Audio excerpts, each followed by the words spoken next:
Ryan Seacrest here. When you have a busy schedule, it's important to maximize your downtime. One of the best ways to do that is by going to ChumbaCasino.com. Chumba Casino has all your favorite social casino games like spin slots, bingo, and solitaire that you can play for free for a chance to redeem some serious prizes.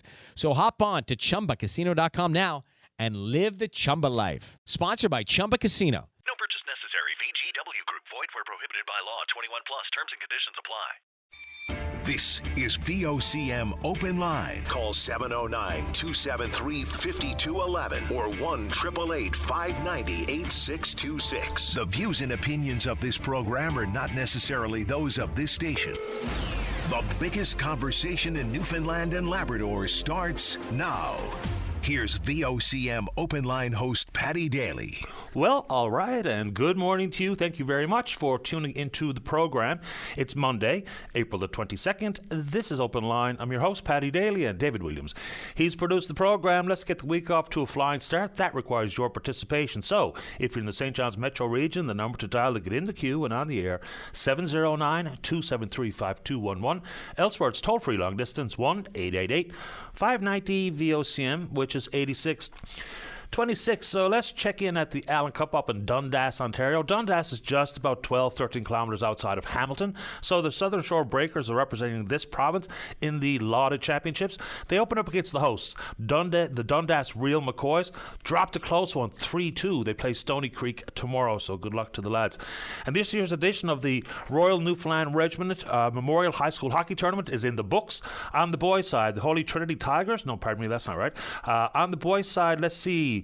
The Holy Heart Highlanders, that's right. They beat Gonzaga Vikings 5-3 in the final to take the championship. And on the girls' side, the Discovery Collegiate Destroyers high school hockey team from Bonavista. They won the Beaumont Hamel Cup. They beat the Cornerbrook Regional High Titans with a 5-2 victory. Congratulations to all hands. That's a great tournament, huge hockey tournament. All right. You know what's a big business in the world of athletics? Cheerleading. And this province really does well on the cheerleading front. So apparently there's a school out of Mount Pearl called Cheer Sports Sharks Newfoundland. Now, get a load of this. Inside of this training facility, there's 600 athletes and 60 employees at the gym training 7 days a week. So they're sending 4 teams to the World Championships, which take place at Walt Disney World in Florida from April 26th to the 29th. And if you've ever seen it executed at this level, it's pretty extraordinary stuff. Now, some of the routines might feel quite short, but certainly really demanding. But imagine, 600 athletes. This is just in one cheer school or training facility here in the province. 600 athletes, 60 employees. So good luck to all 4 teams. Heading down to FLA at the end of the month to compete in the World Championships. Pretty cool. All right. I suppose I'm like many. When you see these stories, it kind of just grinds your last nerve. And so I had the opportunity to be on Pitts Memorial Drive yesterday, going in and out of Costco, which can be truly a hateful experience. But see the story over the weekend? Young fella caught doing 172 kilometers an hour on Pitts Memorial. 172. I'm pretty sure it's safe to say we can't trust that person on the road. I mean, these stories really do get under my skin. And then you see the story last week out of Mount Pearl. Middle of the night, somebody eventually caught on Brookfield Road and charged with impaired driving. Have you seen the video? Absolutely flying on Commonwealth Avenue, hits a pole, cracks it off, and the car is in the air. I mean, it's a bit of Dukes of Hazzard, and he was loaded. So these stories really do add to the conversation about aggressive, reckless, drunk driving, under the influence driving here in this province. And what do we do about it? I mean, some of the things regarding speed cameras, what have you, fair enough. But in addition to that, it's when they get caught and whether or not they actually pay their fines. It's been a long time that the provincial government has been talking about creating a program where people will be obliged to offer some community service if they don't pay their outstanding fines. And it's not just for speeding violations, for instance. There could be fines out there for contraband tobacco, it could be fines out there for parking, whatever the case may be. The amount of money owed to the province in the world of outstanding fines is over $50 million. That's a significant amount of money, right? So the era of community service, they go back to the old chain gang business. I think this is a great idea. The Liberals have been committed to it over the years. It actually was featured in the speech from the throne a number of years ago. We were told that shortly after that there would be the creation of this pilot program, and all these years later, still no idea about even timelines. So they say they're working towards it, and I would imagine people think this is a great idea. So whether it be out there cleaning up, but of course, the place is up to your neck, and I can only speak in large large part regarding the city, and it can be quite dirty. So whether it be just picking up the garbage or cleaning off graffiti or whatever the case may be, something that is a relatively safe activity so we don't have a bunch of liability concerns brought to the forefront. But yes, let's get this going. Community service. If you can't pay the fine or you won't pay the fine, and for some they simply can't pay the fine. And if we can't get blood out of a turnip, let's put you to work. I think it's a good idea. What do you think? We can talk about that this morning if you are so inclined. And happy Earth Day to those of you who celebrate. So this is the 54th edition of Earth Day. It's celebrated or commemorated around the world. It was an American idea. And so, like I said to Jerry Mackey this morning on the VOC Morning Show, it is indicative of when an issue is identified, people understand it, are willing to do something about it, then there could be some real business done in short order. So this goes back to a lot of the credit goes to a guy named Senator Gaylord Nelson. So just 2 years after Earth Day was first commemorated in the United States, 2 years, they saw the passage of the Clean Air Act, the Clean Water Act, the establishment of the EPA, which is the Environmental Protection Agency, a ban on DDT, reduction in lead in paint. So 54 years later, Earth Day today, if you want to take it on, we can do it because there's a lot to it. Pollution at that point was out of control, and I would suggest it's pretty much out of control now. So the theme of this year is the planet versus plastics. And we love our plastics. Good story coming from Memorial University on this front is the chemist at the school, her name was Francesca Curtin, working with her 6 undergrad students, looking for the change in the nature of plastic itself, trying to create or mimic something that is plastic-ish, but it biodegrades quite much better than the current plastic that we are so committed to. I mean, just look around. If you go shopping today, the amount of plastic you'll incur just in any shop you go to is mind-boggling. So there will be people push back about all these issues. And, you know, the federal government were taking the task in court with the so-called government overreach, putting plastic on the toxic substance list. And, of course, they're trying to wiggle in on some provincial jurisdiction-related matters. So that's something else we'll get into a little later in the opener here this morning. But Earth Day, planet versus plastics. It'd be interesting to have a conversation with Ms. Curtin. They're actually creating really small sample sizes to evaluate the biodegradable nature of, like something that's not even fill up a teaspoon, but I think that's an interesting bit of work going on there on that front. Also at Memorial University, last week we were talking to both sides, you know, Josh Lepofsky from the Faculty Association, Glenn Barnes, who's the chair of the Board of Regents, about the search for a new president, the choice being to use a headhunting firm. Last time around, there was a contract valued at about $150,000 that saw the hiring of Vian Timmons, and we know what happened there. But Memorial University, a lot of the conversation goes around tuition, and that's important. With 22-year tuition freeze, and then when that went away, we saw a massive increase in tuition at the university. But there's good programs at the university, probably undersold. So this one is in the world of finance. So Memorial University had 2 teams, both on the men's and the women's side, competing in finance competitions. So it's the first time Memorial University qualified for these competitions. A team of 4 business students won the John Molson School of Business Van Berkom Small Cap Case Competition. Absolutely fantastic. In April, another squad placed second in the William and Mary Women's Stock Pitch Competition. On the men's side, the members of that team were Aaron Falk, Russell Noseworthy, Nathan Young, and Pedro Gruner. Congratulations. I mean, on the big stage, taking on some notable universities. William and Mary in the United States, NYU, New York University. On the women's side, the William and Mary team were Emily Gagne-Ederson, Erica McShane, Abigail Martin, and Sarah Smith, all undergraduate commerce students. So we can talk about tuition and all those types of things and the maintenance deficit or the infrastructure deficit at the school, but quality programs at Memorial University as well. I thought that was worth a shout out.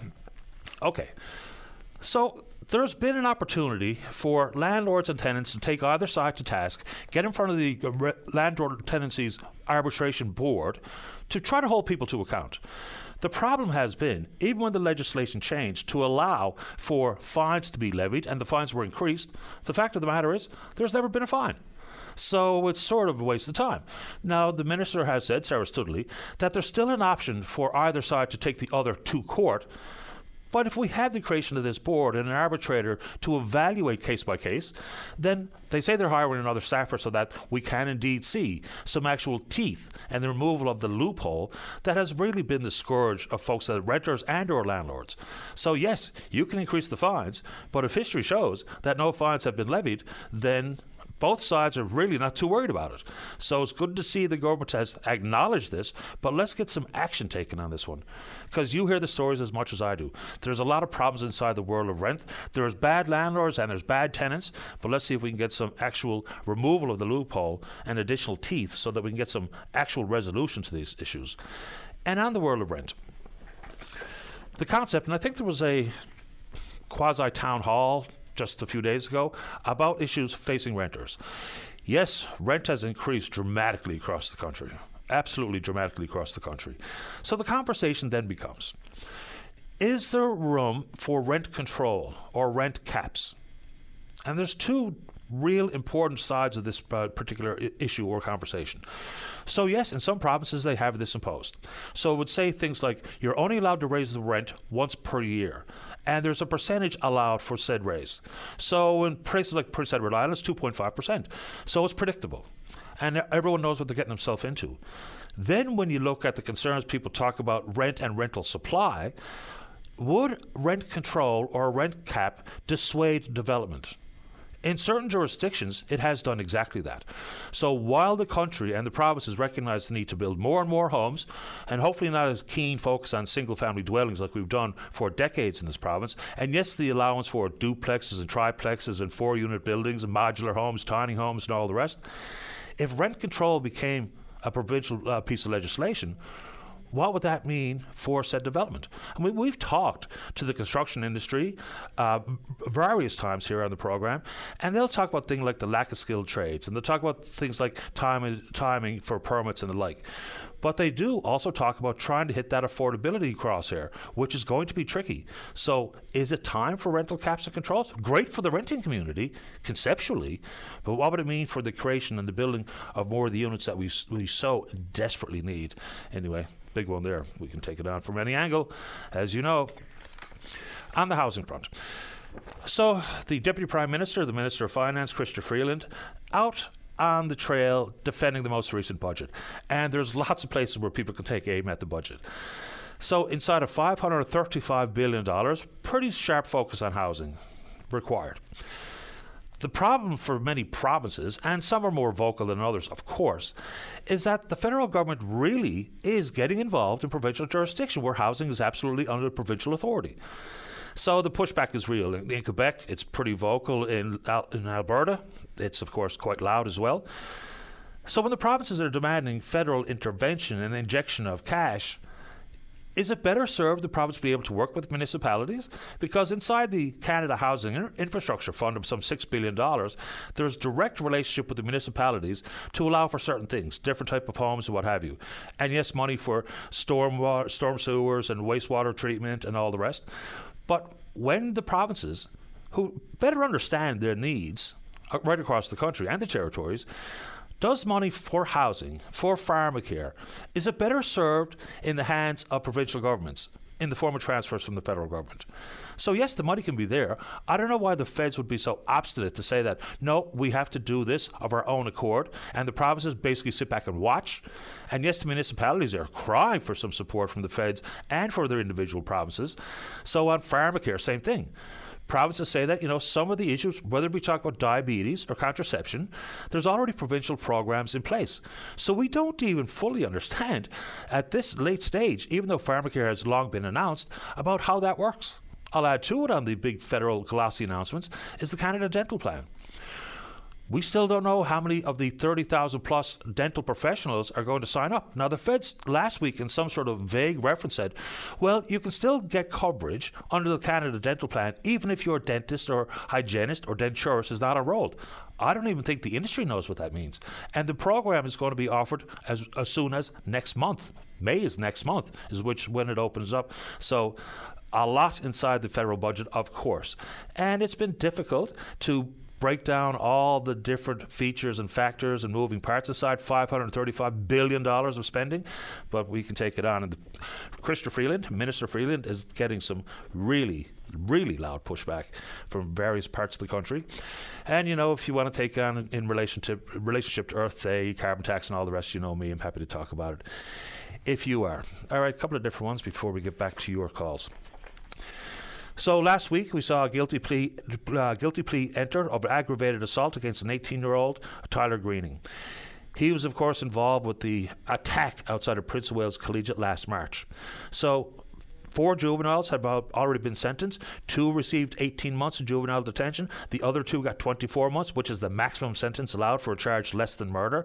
Remains to be seen exactly what the penalty for Mr. Greening will be. Now, of course, the victim was severely injured. Nobody really knows outside the rumour mill the nature of the attack, but after Mr. Greening is sentenced, we will get the details, we're told, after the publication ban is lifted. So the question still remains. Has there been any pragmatic move to bolstering security outside of the walls of the school? We know there's all sorts of policies in the school, but for safety and observation and monitoring in the school grounds, whether it be the parking lot or the schoolyard or whatever the case may be, but we don't really know if there's been any real move on that front. And that story really was quite scary. And even just this school year, the NLTA talked about the fact there's some 29 reported incidents of violence, which is a pretty broad definition at this moment in time, 29 a day. So school safety is going to be a continued massive conversation alongside the other ones that you know are favourites of mine to focus on: chronic absenteeism, the decline in scores, and all the rest. But a guilty plea has been added. And this one obviously goes without saying, leaves the community and the province at large grieving yet another loss at sea. Tragic. So fishing vessel, the Miss Jenny, 23-foot open boat, capsized, 6 people on board. 4 managed to make it to shore and were airlifted out when the Cormorant was dispatched from Gander. 2 dead. Bodies recovered. So condolences to all involved. And of course, these stories really do sap into the psyche of everyone in the province for some length of time. But just another awful story. So while inside the fishery, we've been talking about controlling agreements and foreign ownership and capacity and price. This is one of these potential stories that rears its ugly head, I would suggest, far too often. Once is too many, but our condolences to all involved, because that's just absolutely terrible story. And this one, explosive fire at Happy Valley Goose Bay. It was raging for hours. There were some concerns about the possibility for more explosions.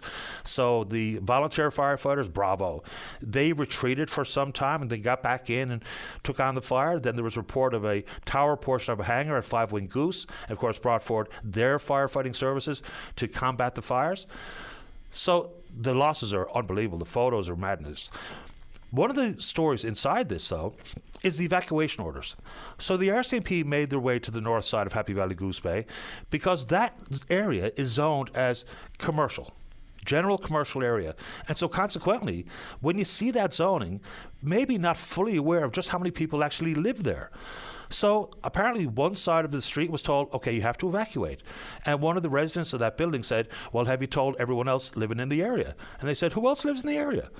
So something has to change there, because RCMP will rotate in and out of the various communities. So how do we change it?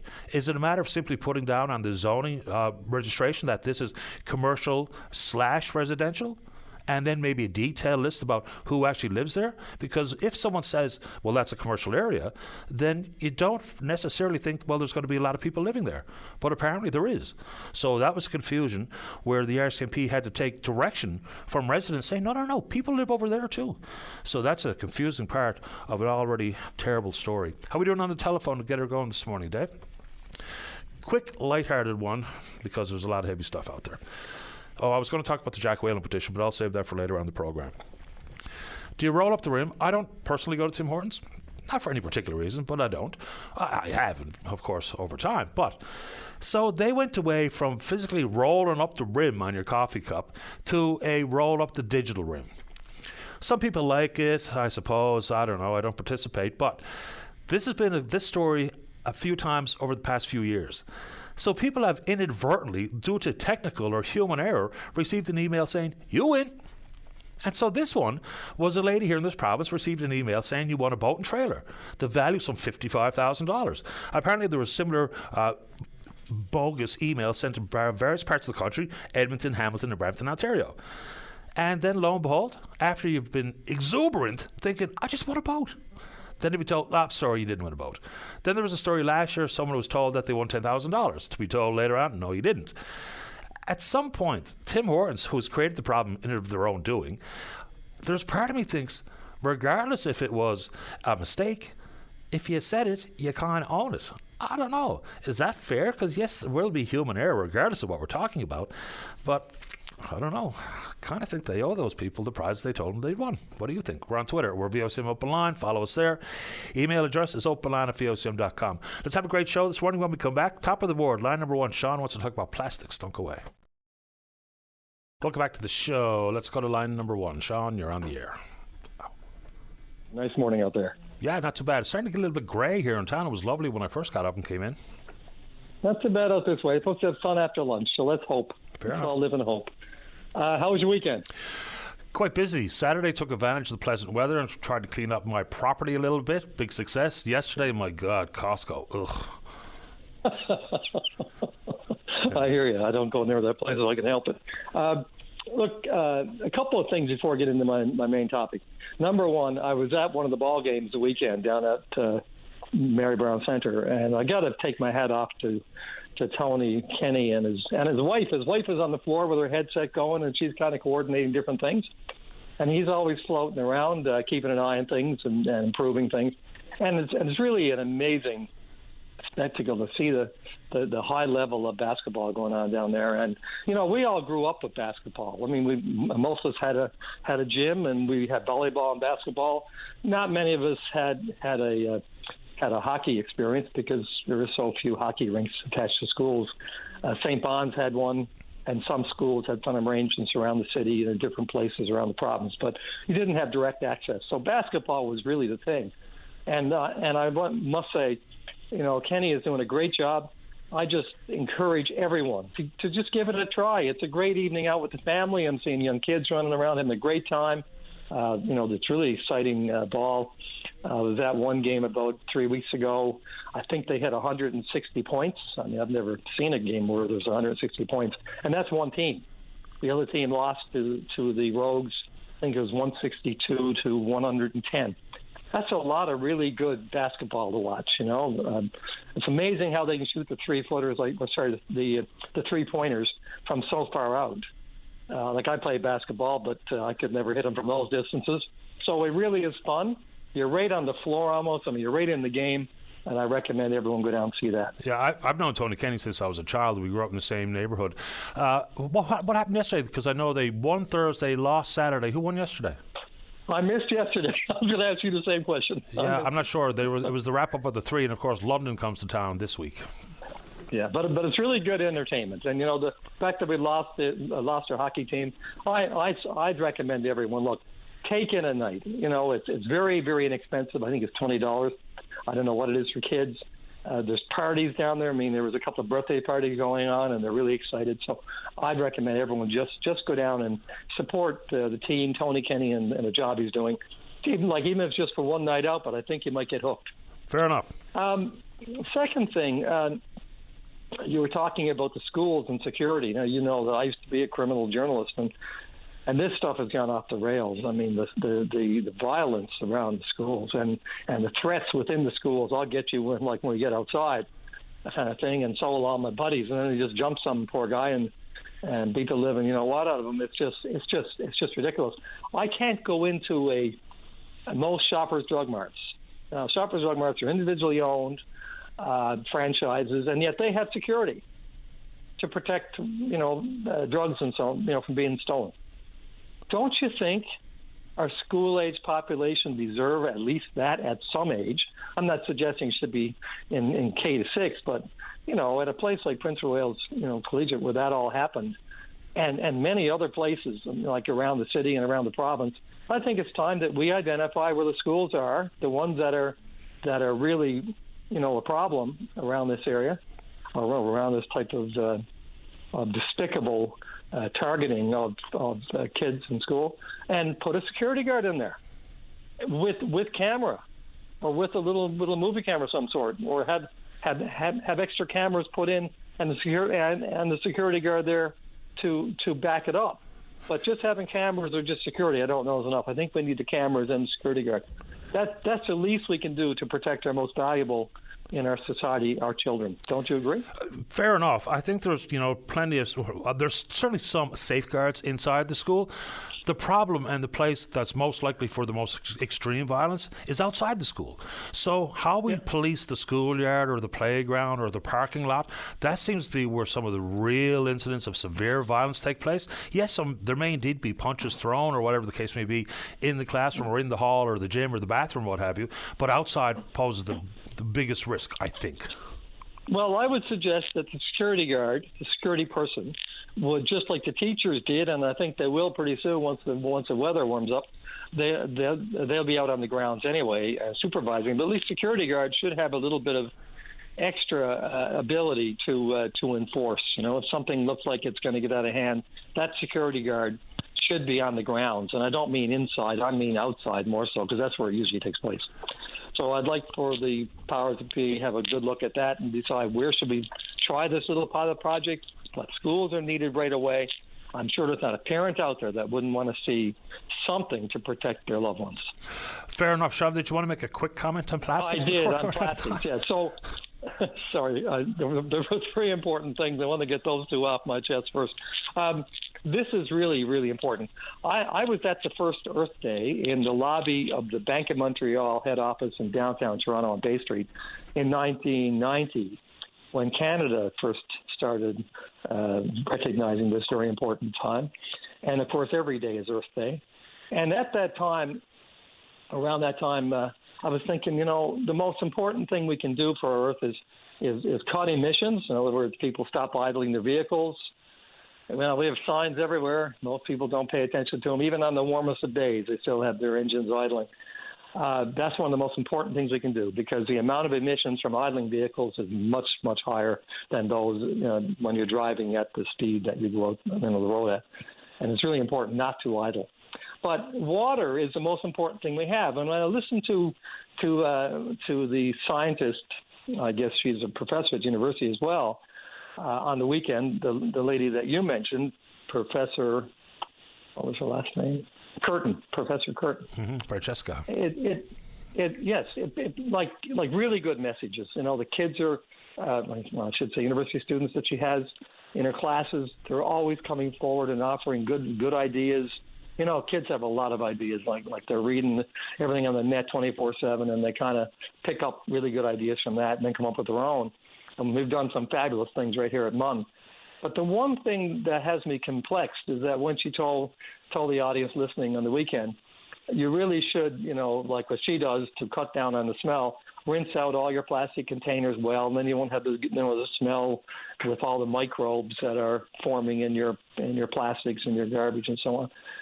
Well, and I respect what she said totally, but I have to ask the question, why are we taking our most valuable, most important commodity, water, fresh water, that we pay a fortune for to have it all treated at the different treating stations around the province, and then we're going to use it to rinse out plastics?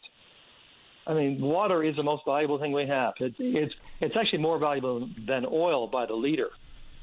I mean, I'm confused. Well, we live somewhere where we can, afford that luxury of rinsing out plastic. But I'll add to it, look, I think I understand that concern. So it's not just about smell for me, but there's also the recyclables themselves. What they say is if there's a teaspoonful of peanut butter in a ton of recycling, all the recycling is now wasted and is going to be buried in the landfill. So right. Getting the recyclable clean is a pretty important facet of recycling, period. We need to focus on reduction as much as recycling. We actually had, not only to talk about Francesca Curtin, but also we had Dr. Lindsay Cal on this program. They're doing some research at MUN about microplastics and pregnancy. So even if you're someone who doesn't care about these big issues regarding the environment and plastic control and that type of stuff, the fact of the matter is we are now eating it. The nanoplastics and microplastics are part of the food chain now. So what the impact might be on pregnancy and or my personal overall health is something I think is bigger than just arguing about carbon tax and the like, because it's part of the food chain. For that not to be identified as an actual concern is mind-bending. Yeah. Well, many, many years ago, Sobeys and all these said they're going to come up with great ideas to reduce the amount of plastics, and I'm going back 30, 40 years ago. And I still suggest to this day that we go in with our own container, and it's a good container, it's not a plastic one, probably something else, and whatever it is that you want in the store, go around with your different containers in your bag where there's plastics involved and refill, reuse. Instead of this constant plastic issue. I mean, like there's just too much of it. And you're right. What's it doing to our overall health? And again, with all due respect to Dr. Curtin and what she was saying, my big concern here too is, we're going to use something that's better at biodegrading, but it might be better at biodegrading, but it's still plastics, and it's still going to get into the food chain and get into the oceans and everywhere else. And of course, then it ends up in the smaller plastics, and then we're eating the fish and the bigger fish are eating the smaller fish, and then it will get into our bodies. So I just say that today, just as a cautionary note, and I appreciate all the good stuff that Dr. Curtin is doing at the university. Appreciate the time. Thank you. Thanks, Sean. Bye-bye. Bye-bye. Let's get another one in before we get to the break. Let's go to line 3. Joe, you're on the air. Oh, okay, great, thanks. I think what I called last week, it got cut off. I think it was Aquafort. And it was about food security. And I had mentioned to the fellow that answered the phone, Dave, I guess, that if you go to, last time I went to buy eggs, which was not that long ago, eggs produced in Newfoundland cost more than eggs shipped in from Nova Scotia.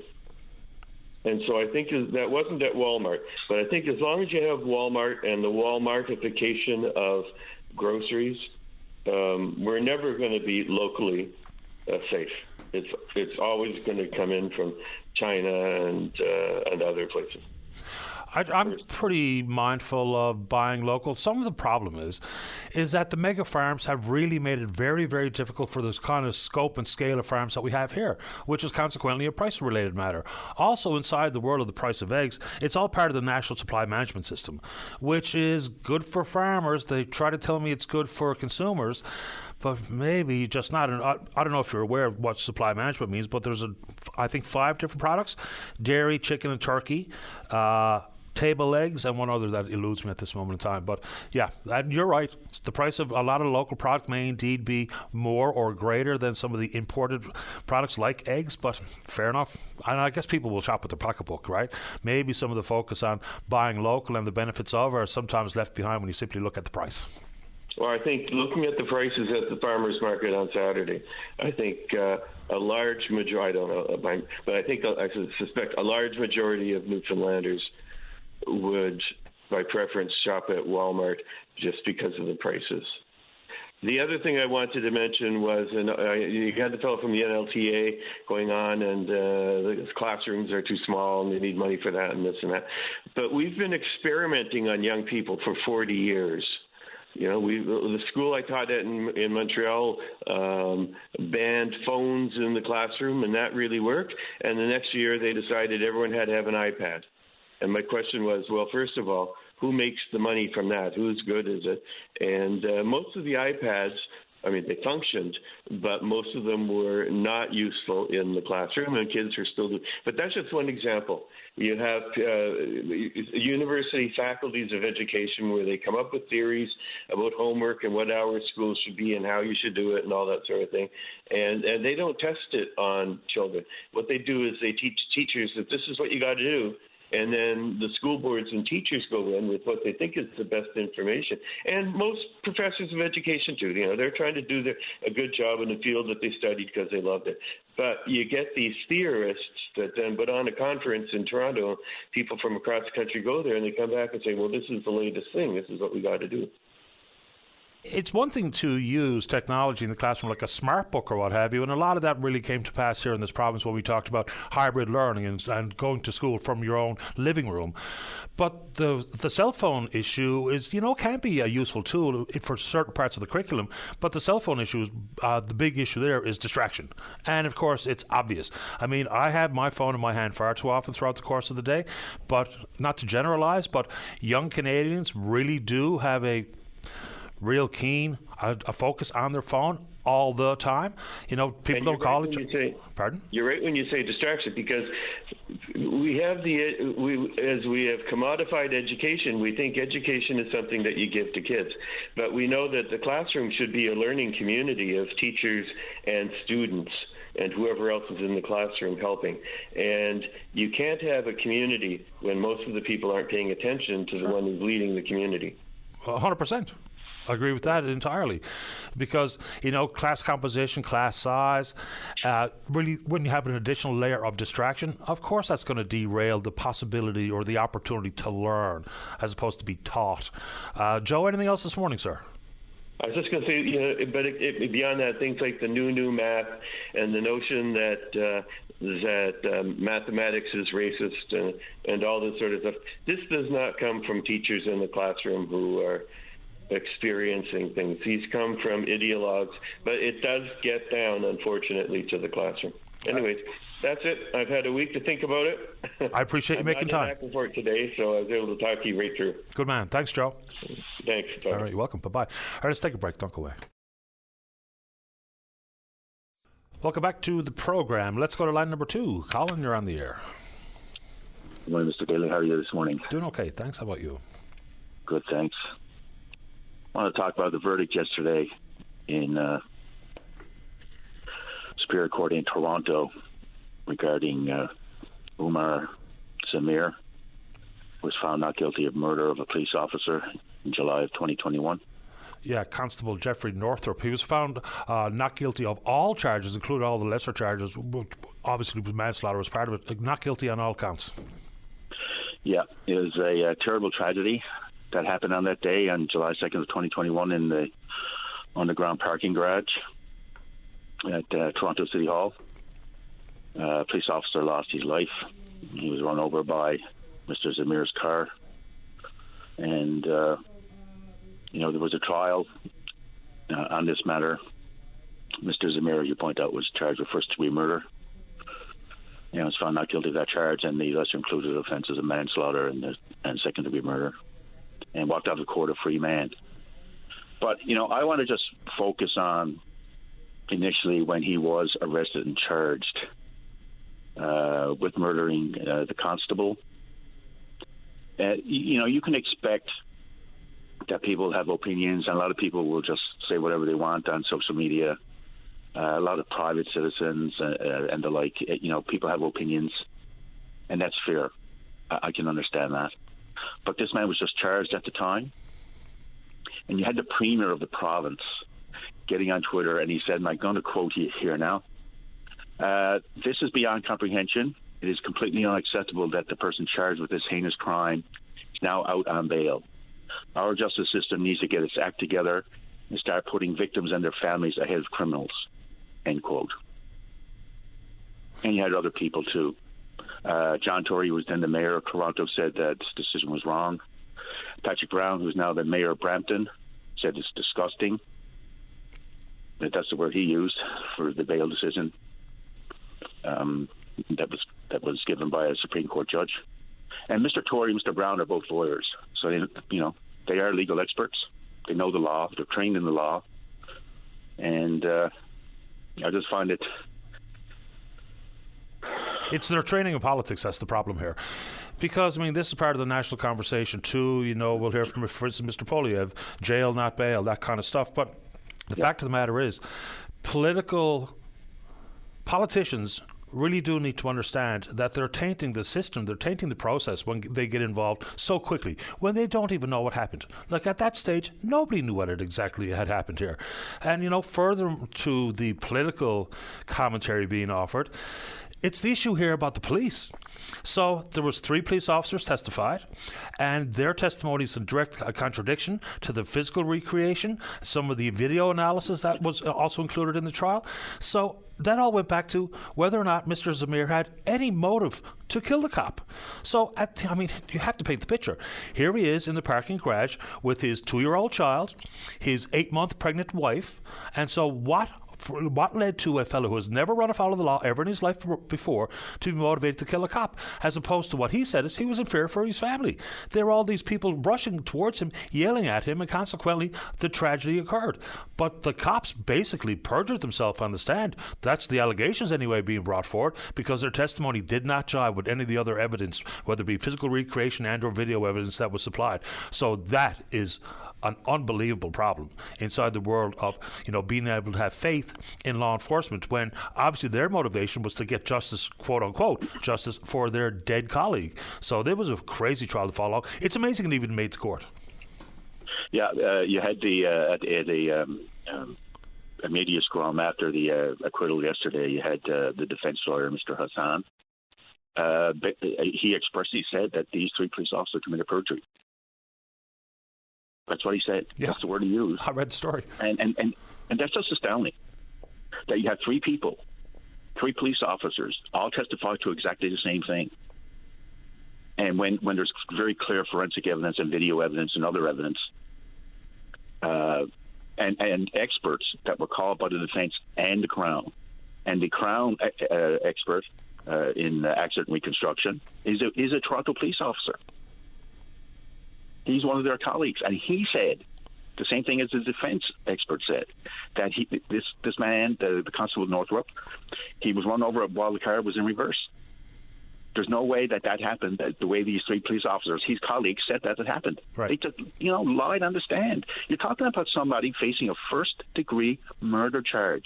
A conviction for that, or even second-degree, automatically carries a mandatory minimum life sentence. I find that absolutely appalling. Yeah, and what's next here, I don't know. I know the chief was being chased by the members of the media yesterday, looking for comment on it, and of course he said nothing. But this is a big league problem. Quick question, because I don't know the answer to this. So, can this allegation of perjury be held against these police officers in proceedings down the road, or does there need to be some sort of conviction?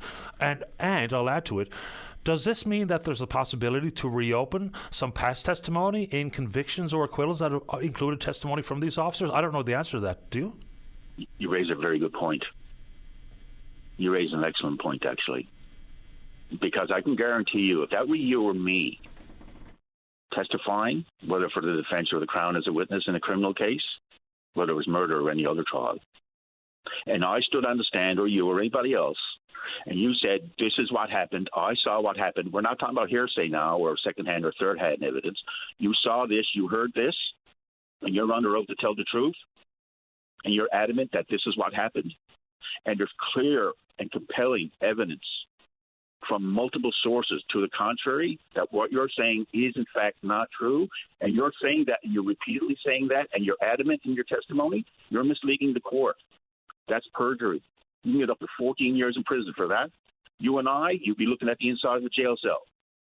You'd be prosecuted in a New York minute. The question that has to be asked here is, if they're not going to be at least investigated, why not? Why not is an excellent question. Colin, they're flagging me out to the break, but I appreciate your time this morning. Cheers. Take care. Bye-bye. Bye. All right, let's take a break. When we come back, the Secretary-Treasurer at the FFAW is there. That's Jason Spingle.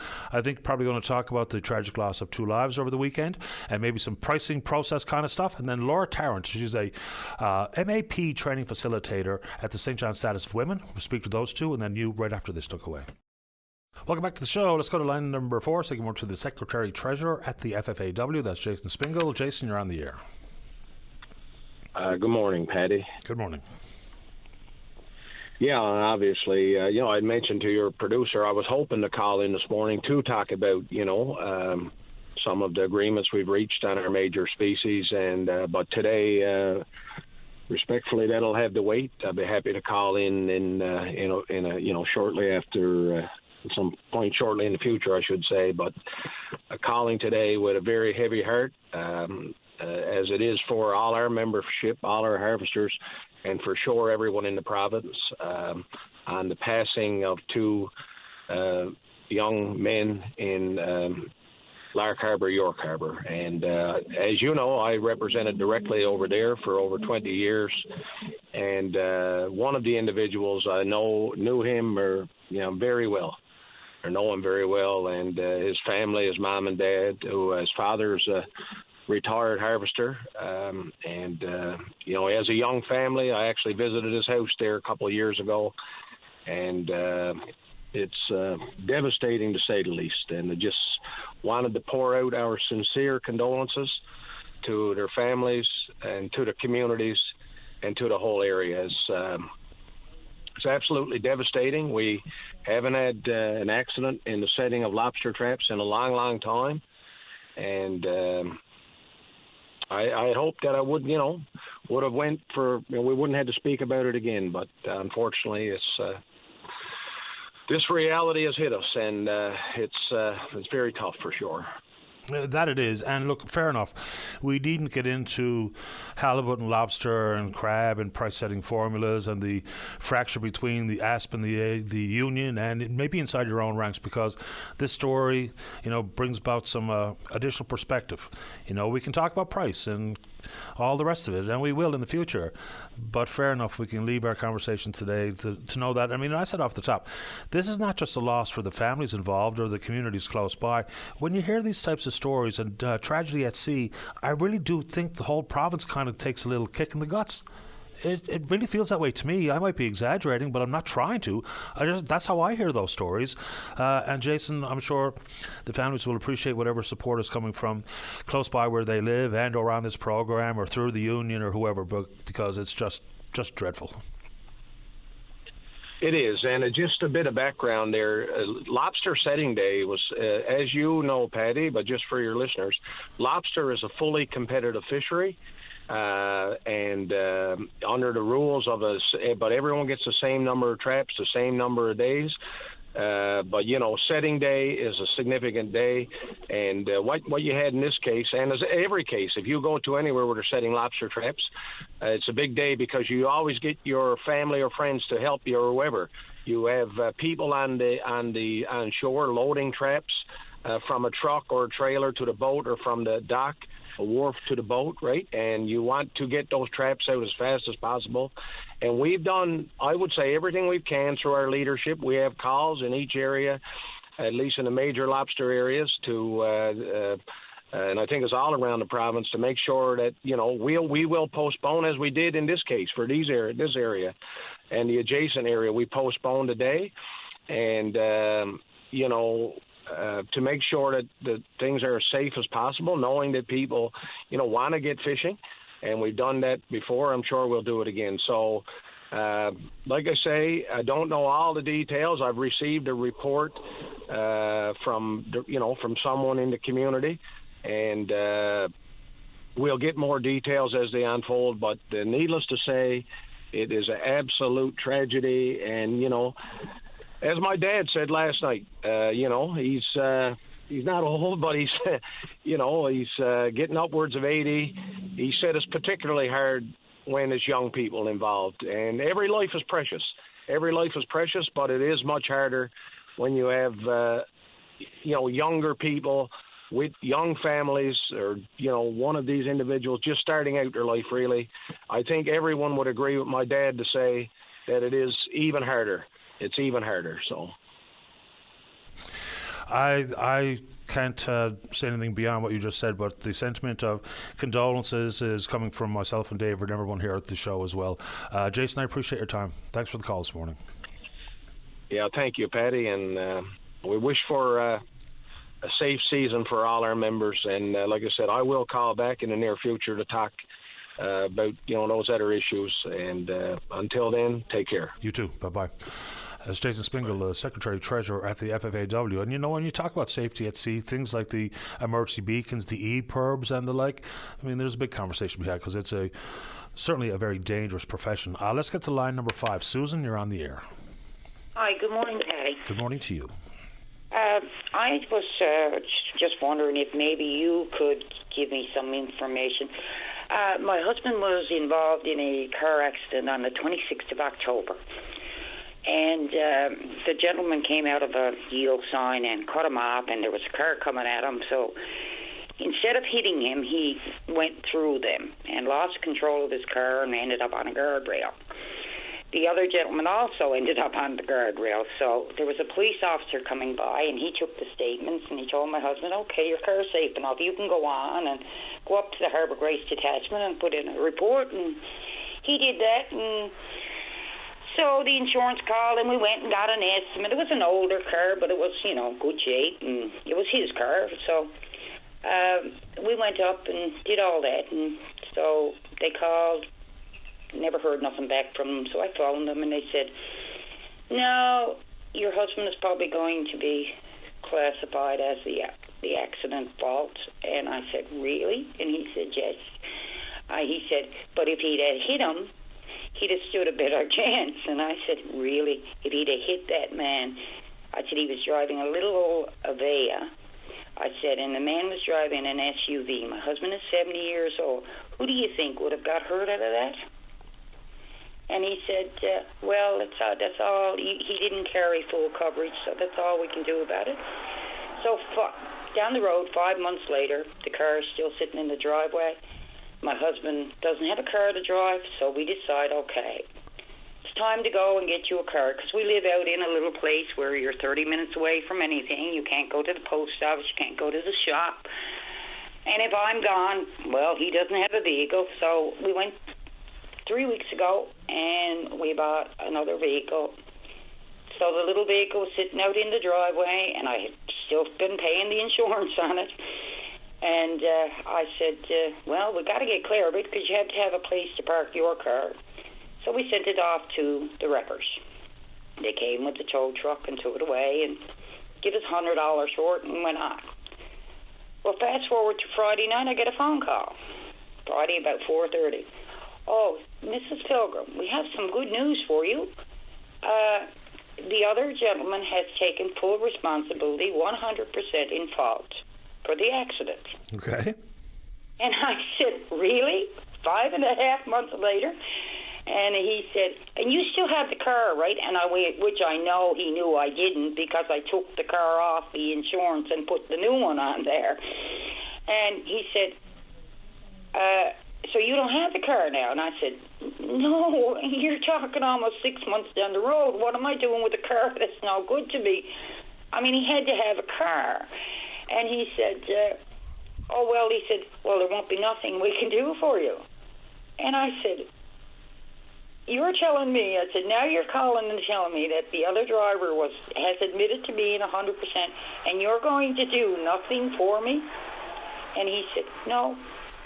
He said, there's nothing we can do. He said, did you change the name on the registry? I said, by law, it says when you sell a vehicle, you have 10 days to go in and change the registration. That's right. Well, I did that too. So he laughed and said, oh, I'll look into it, but I may not. I doubt if you're going to get anything from it. Now, Patty, the little old car was, we paid $3,000 for it a couple of years ago. It was in excellent shape. Didn't cost us anything to have it inspected, nothing. It had 93,000 kilometers on it. When this accident happened, he had it up to 106,000 kilometers. Car's still in perfect shape. All the work was ever done on it. Never, ever, But it was his little car. And now that's the result I got back from it. And so what are you hoping that we might be able to do, or point you in what direction? I'm wondering if anybody else has had this problem, or if anyone can tell me, does it really take 6 months to come back on a car accident? It certainly can. I mean, there's generally no real quick turnaround for some of these things because it becomes complicated. Determining who's at fault for things where there's a swerve to avoid a collision is not as straightforward as if someone had to rear end someone else, for instance, or a head-on collision, or whatever the case may be, or even a fender bender in a parking lot. Because when the swerve is part of it, it required someone to come forth and say, yeah, it was my fault. I went through the sign, and consequently the other fellow tried to avoid me and hit the guardrail. So I suppose that played a role in the amount of time it took to evaluate. So when they said we have good news, what were you anticipating the end result of the good news would be? Some financial compensation for damage, or what did you think was going to happen? Well, I thought when he said, well, we got good news, and the other gentleman's come forward and said he's 100% at fault, I figured they would at least give him the value of his car, which wouldn't have been much. I mean, she's a 2009, right? Yeah. Well, I wouldn't know where to point you. There are places where you can file insurance complaints. There's an ombudsman of the industry nationally that you can probably look up and file a complaint there, or pose a question there. That's probably be the first place I would start. But other than that, unless someone wants to tell me what they've done with any measure of success that we can pass along to you, so at least that much would be the one small piece of advice I have. Contact the Insurance Ombudsman of Canada and put the question to those people. It's called what? The Insurance Ombudsman. The Insurance Ombudsman. Yeah, I'll see if I can find it very quickly here before I get to the news. Insurance Ombudsman. Canada. The Insurance Bureau, how to file a complaint about insurance. Here we go. And this is a pretty broad stroker. Is there a phone number that can be any assistance? I tell you what, why don't we do this? I'll try to find it during the news break. Myself or Dave will give you a call back with the contact info. How's that? Okay, perfect. Okay, let's do that. Off we go. Thank you, Susan. Thank you. Bye-bye. You're welcome. Bye-bye. So we'll find that and get it to Susan right after this. Don't go away. Welcome back to the show. Let's go to line number 1. Say good morning to Laura Tarrant. She's a Managed Alcohol Program Training Facilitator at the St. John's Status of Women Council. Line number 1. Laura, you're on the air. Hi, Patty. How are you? I'm doing okay. How about you? Oh, not bad. Are you on speakerphone by chance? I have headphones in. Okay, let's keep going. So, just a basic question off the top here. Inside the world of managed alcohol programs, what makes it unique to have a gender-specific program, and why is that required? Yeah, so our managed alcohol program at the St. John's Status of Women Council is unique because it is the only program, the only MAP program in existence that we're able to find that is only serving women and gender diverse people. And we think that this is important because there's actually a lot of differences in how folks who are women, folks who are gender diverse, use substances, folks who might experience different ranges of harm or different things that might come up for them while they're using substances, and they have different experiences and different needs from working with service providers. So we feel that it's important to provide services that are really attuned to those differences and are prepared to respond to them. And maybe give us some examples. So are we talking about not only the treatment for substance abuse, but what it might mean for societal stigma and or violence? Or give us some examples how this program is different. Yeah, so a good example would be, we know that women and gender diverse people face higher rates of intimate partner violence. There's gender-based violence. And those things might follow folks kind of into treatment services, whether that's between other individuals or if it's fear of kind of interacting with folks due to a history of violence. So those things are things to keep in mind. And as well, when we're talking about stigma, there's a real double standard that exists where women and gender diverse people face a lot harsher stigma and a lot more challenges when it comes to substance use and kind of face a lot of barriers to seeking help because of that. Is there a component of your program that deals with the possibility for fetal alcohol syndrome as well? Because I think that would be obviously one thing that women would face when we talk about substance abuse versus men. Yeah, so people who can become pregnant, it's definitely something to keep in mind. And so part of our program, while we don't offer any pregnancy-specific services at our organization, we are connected with some other folks who operate similarly from a non-judgmental perspective and can kind of help folks get where they want to be and kind of figure out what's best for them if that were to come up. Is this program some 3-4 years old? Yeah, so we're about 3 years in operation now. Like every other program here, there's got to be ways where you measure success, because when you don't achieve success necessarily, and I don't even know how you define that, but then of course there's the opportunity to go back and to massage or to add nuance to a program. So number one, how do you measure success, and is the program successful based on your own definition?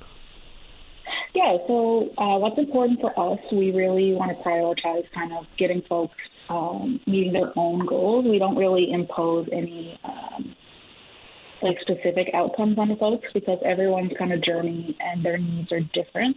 So we kind of help measure our success based on sort of the progress folks are making towards where they define as their goals. And kind of we would say that the program's been successful because we see that people make some really important changes for themselves and help them get a little bit safer when it comes to how they're using their substance use. But sometimes things are a little bit hard to measure when they're subjective, but in our eyes, we do see a lot of success with it. Is there a wait list? Can anybody get involved in the program, or what does it take? So through our organization, we're serving only folks who are women and gender diverse people because that's kind of what our service mandate is at the time. Right now, we would be able to take, say, for example, a wait list. We don't have any open positions right now, but if someone was interested in learning more about that, they could contact our program coordinator or contact the Women's Center, and that information is on our website, the contact information if they'd like to learn more. Is there an opportunity, Laura, for members of the family to be involved? Because, of course, substance abuse not only impacts the person who's suffering it, but also directly impacts their family. Yeah, of course. Right now, we have a peer support group only for people who are using substances, but our dream would be to be able to expand and work with more folks kind of who are impacted, not directly, but who are impacted within their lives and who care for people who use substances. But right now, that's still in the planning stages, but should we be ready to kind of open that program, you can stay tuned for updates. I appreciate the time this morning. Anything else, Laura? Well, we'd love for folks to check out kind of the report that we just put out, which is kind of reflecting on our learnings about gender-responsive substance use care. And we have some kind of key research in there that we gathered, as well as some recommendations for service providers. So we'd love to promote that as well. I really appreciate the time. Stay in touch, Laura. Oh, yes, no problem. Thank you. You're welcome. Bye-bye. Laura Tarrant is a Managed Alcohol Program Training Facilitator, St. John's Status Women Council. Let's take a break. Interesting story coming from Lynn McDonald regarding the National Trust of Canada competition. And Dag is there to talk about the carbon tax. Carl wants to talk about a dump within an ecological reserve. Where? Bjorn, I believe. Don't go away. Welcome back to the show. Let's go to line number 2 and say good morning to Lynn McDonald. Lynn, you're on the air. Lynn MacDonald, pardon me. Good morning. Hello, Patty. Hi, Lynn. How are you? I'm very well, thanks. How about you? Good, great. Thanks for having me on, Patty. We're looking for some support from your listeners this morning for Our Lady of Mercy Church on the Port-au-Port Peninsula. We are one of 12 competitors in the National Trust for Canada's Next Great Save. We're asking people to visit the Next Great Save site and vote by entering your email address for Our Lady of Mercy Church. The competition for the most votes continues until the 6th of May, and you can vote daily.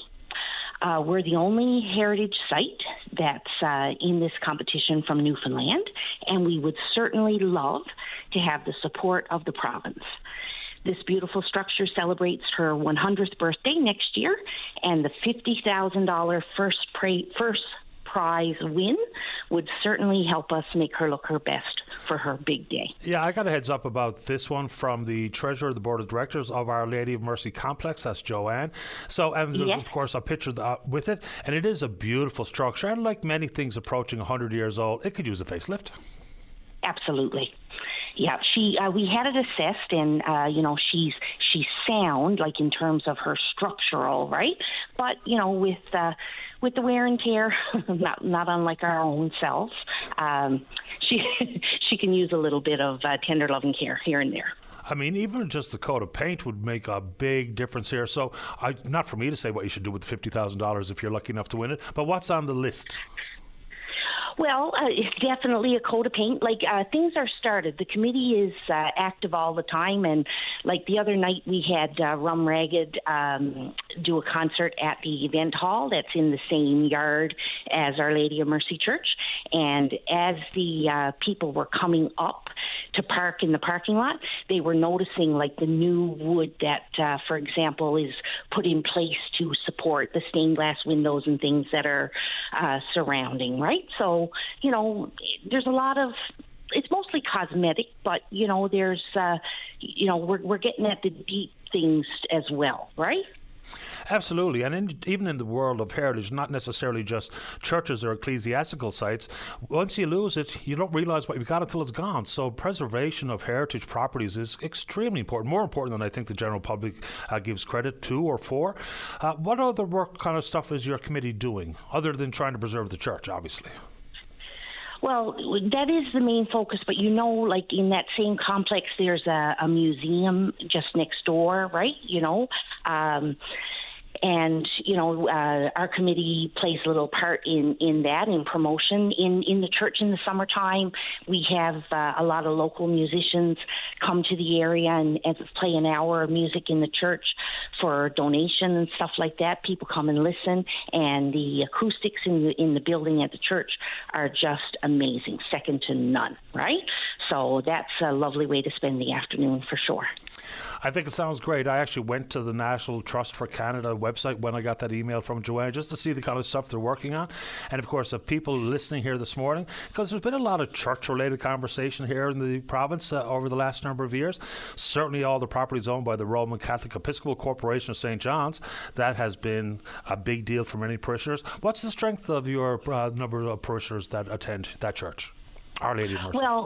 Well, it's a heritage site now. Since 1997, it's a heritage site. So a church service is only held there on, special occasions, okay. Right? For example, like on St. Anne's Day, for example, that was the last time I think I attended a service there in that church myself, right?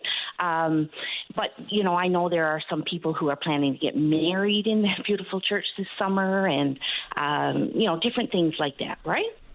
Fair enough. So the website, if people are interested, go to the Next Great Save. And you can vote for the $50,000 prize for Our Lady of Mercy Heritage Church in Port-au-Port once every single day. So hopefully this call gives you a big boost. I hope it does. Thanks for the support, Patty. My pleasure, Lynn. Thanks for the call. All right. Okay. Bye-bye. Bye-bye. David, where would you like me to go here now? I usually seem to go with the timing, but okay, let's go to line number 7. Say good morning to the member for Lake Melville. That's Perry Trimper. Good morning, Perry. You're on the air. Hey, good morning, Patty. Welcome to the show. I guess I should say the Liberal member for Lake Melville. Welcome to the program. Thank you, sir. I wanted to just come in this morning, and I think it's a message I'm going to send across the province to all municipal leaders of the importance of being prepared for an emergency. Friday night couldn't have been a more innocent, a more innocuous kind of evening. And suddenly we heard about a fire, and then over the next couple hours, it just crept into a very serious situation. And what I was able to witness in my role in helping to coordinate provincial resources and assets was the amazing efficiency that comes around having a good plan, a good mayor, council, and the leadership of executing that coordination and cooperation for all the agencies that needed to be involved, and how it worked so well. But despite the chaos that was going on at the actual fire and as it was spreading, communications were very smooth and direction was very well coordinated. So just a message to all those municipal leaders across the province.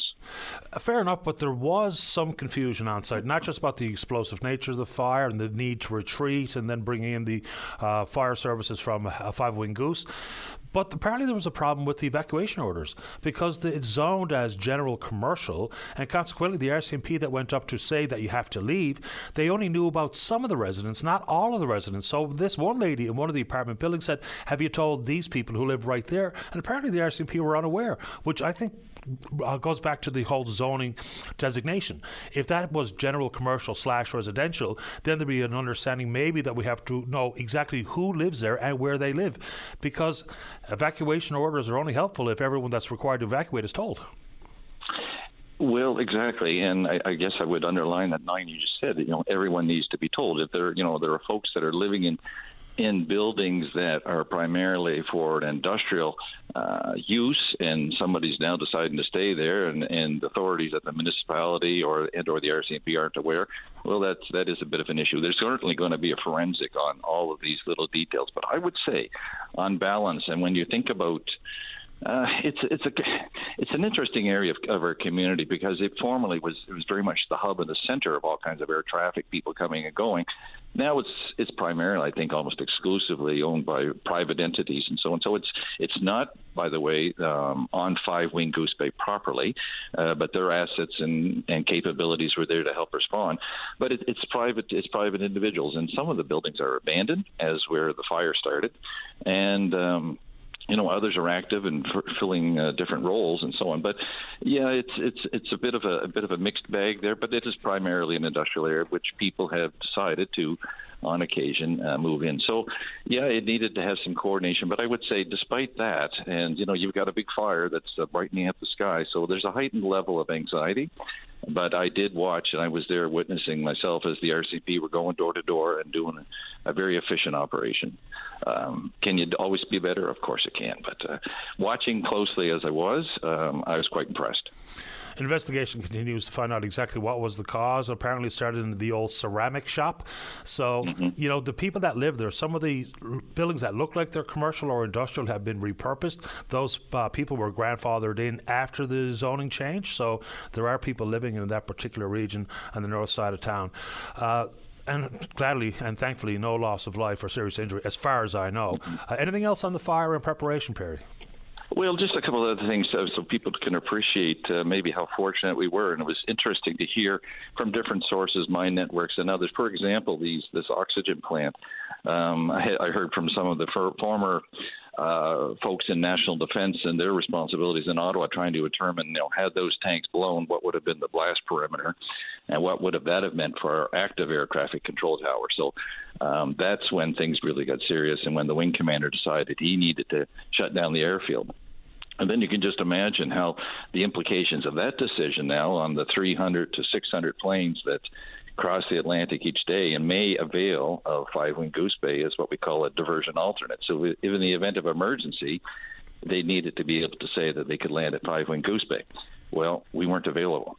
And so it quickly crept into having implications, not just locally, not just provincially, but internationally around the importance of the wing. And that was some of the messages that I was stressing was just the importance of the base and the airfield itself.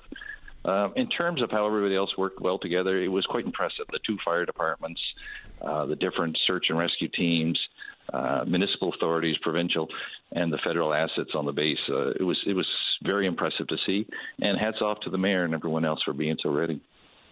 And we're glad that type of preparation, because, these emergency preparation conversations and all hands knowing exactly what their role and responsibility does lead to the preservation of life, can indeed lead to avoiding some massive consequences of a fire or any other disaster. Anything else on that front, Perry? Because I have a couple of quick questions for you.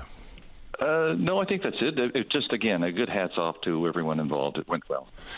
And, of course, there's been a huge investment in infrastructure at Five-Wing Goose Bay based on our commitment to NORAD, which is a different conversation altogether.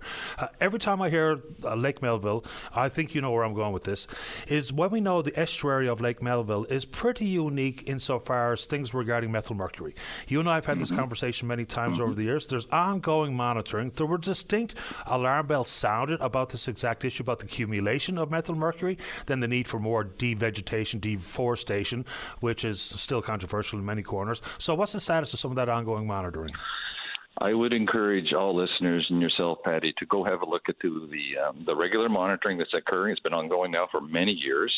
It is unfolding as predicted by myself, other scientists, the departments.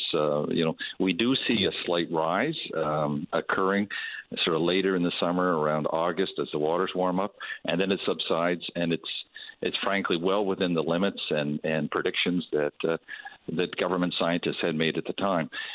It's you go back to some of the anxiety that was raised and concerns, and rightly so. The lake itself and the food chain is very important, but I can say there was good science involved in the predictions and the environmental assessment, and the ongoing monitoring is proving that is the case. So we're continuing on, and we're not feeling or seeing, and certainly are not. With the detailed science that is involved, very confident and comfortable in the safety for animals and human health. I appreciate the time, Perry, and very quickly before we let you go, I want to offer my condolences in the passing of your wife. Thank you very much, Patty. It's been a difficult, it was a terrible but beautiful journey. I miss her dearly. I do find that keeping busy helps me a lot. May I say to my community and to this province, thanks so much for your support and compassion. It has helped keep my mind busy on things like Friday night. Also helped a lot. So it's good to be back in action. Thank you, Patty. You're welcome, sir. Appreciate your time. Stay in touch. Bye-bye. Take care. Bye now. Perry Trimper is the Liberal member for Lake Melville. Take a break. Carlin Dagg, you're next. Talk about carbon tax and a dump. Don't go away. Welcome back to the program. Let's go to line number 4. Dag, you're on the air. Good morning, Patty. I have some comments on the carbon tax in connection with the fishery. The intention of the carbon tax is supposedly to give people the incentive to change to greener powering sources. And the way the fishing vessels are regulated, it's impossible to do that in any meaningful way.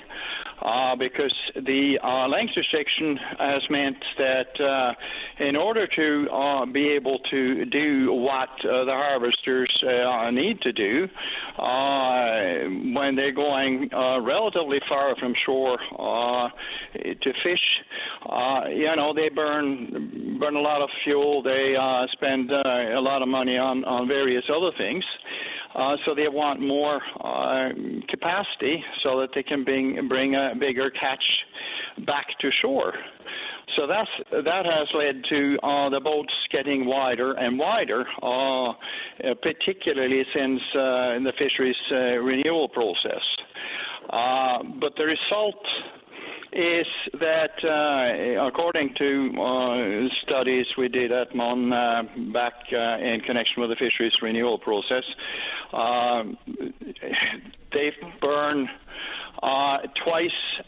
at least twice as much fuel per pound of catch as they would in a boat with reasonable proportions and the same size fish hold. So why should the fishery be charged carbon tax when federal regulations are actually preventing fish harvesters from adopting green or greener powering technologies? This is my beef here. As you probably remember, I've been involved in this for a long time about the length restrictions and how insane they are. Well, it's completely ridiculous.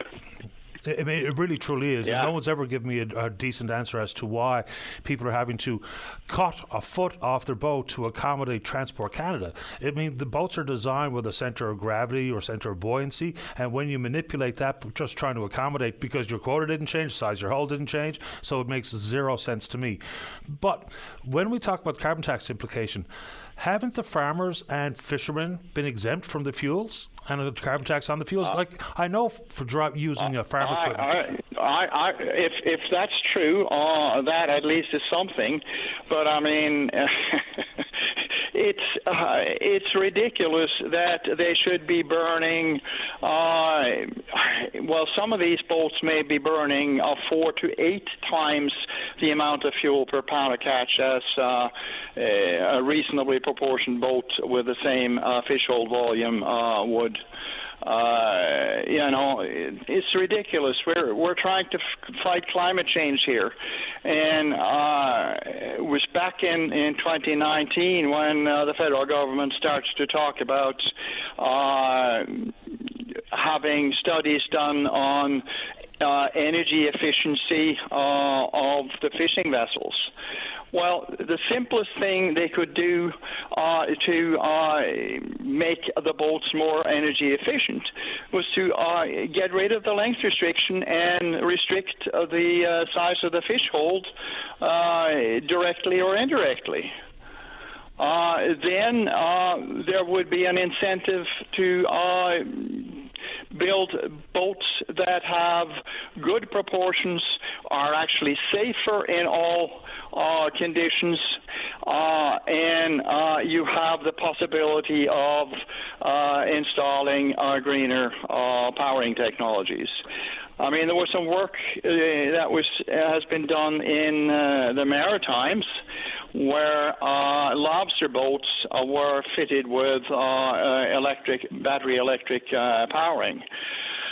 Now, they still have to steam out to the fishing grounds using fuel, but they can operate on battery power out on the grounds, but then they have to steam on fuel again back to shore, and that is just that only works for a day fishery.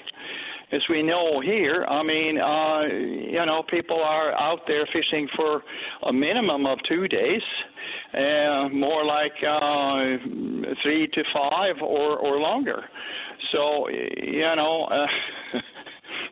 you can't fit the electric in there in addition to what we already have in the way of diesel. It's ridiculous. Yeah, and look, I know Marine Atlantic has adopted a new cleaner marine diesel. It's all about the fuel additives that are included. Some of that may indeed change even more for the so-called better when we talk about the clean fuel standards that the federal government is imposing, even though it's unfair for this province. We might pay 3 times as much as our Atlantic counterparts. So I guess there's a bunch of what you're saying. Different type of vessels, size of vessel. There's also talk about marine paint that has made more fuel efficiency a possibility. So there's a lot to what you're saying, but when it comes to a carbon tax implication, farmers for their farm equipment and fishers with their vessels, they are not charged a carbon tax for their fuel. Okay. Well, that is at least something. But, I mean, we should still reduce the carbon footprint of the fishing fleet. I mean, it's ridiculous that they should be burning, many times more fuel per pound of catch than what one could with a boat that's more energy efficient and also safer. Because the proportions of these boats is such that they're far outside the range on which the stability regulations are based. But Transport Canada is sort of ignoring that and giving them seaworthiness certificates when there are situations in which they are unsafe. Some of these boats have such high roll accelerations that, if they didn't have the anti-roll devices, they would have to tie themselves on to something solid, even in relatively benign sea conditions. And the other thing with these anti-roll devices is that there are no design or inspection standards for these. So, and the thing is, if you say with paravanes or these fixed stabilizing fins, they lose one. That can very easily lead to just about immediate capsize of the vessel. So, there's a lot of things here that are bad about the this length restriction thing and federal safety regulations on these vessels. Absolutely. I'm not a marine architect, so I'm not really qualified to say, but I tell you what, those 65-footers, this is not my favorite looking vessel when we talk about stability. They look pretty top-heavy to me. Yeah, I know. That's one side of the coin. They, those that have the extra deck, like the Ryan's Commander did, they have what's called a high roll inertia, which means that they roll very slowly back and forth, but that also means that they have much larger roll angles.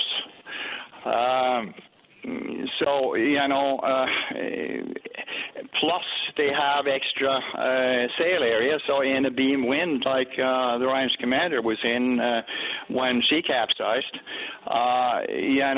they have a permanent list to the lee side that means that it's much, much harder for the vessel to recover. Now you got some of the 40-footers where, in one case I know of, the boat is only 40% longer than it's wide. I mean, it looks almost like a box. You're not quite sure which way it's supposed to be sailing. And it's got roll accelerations that are very, very high. So they are totally dependent on the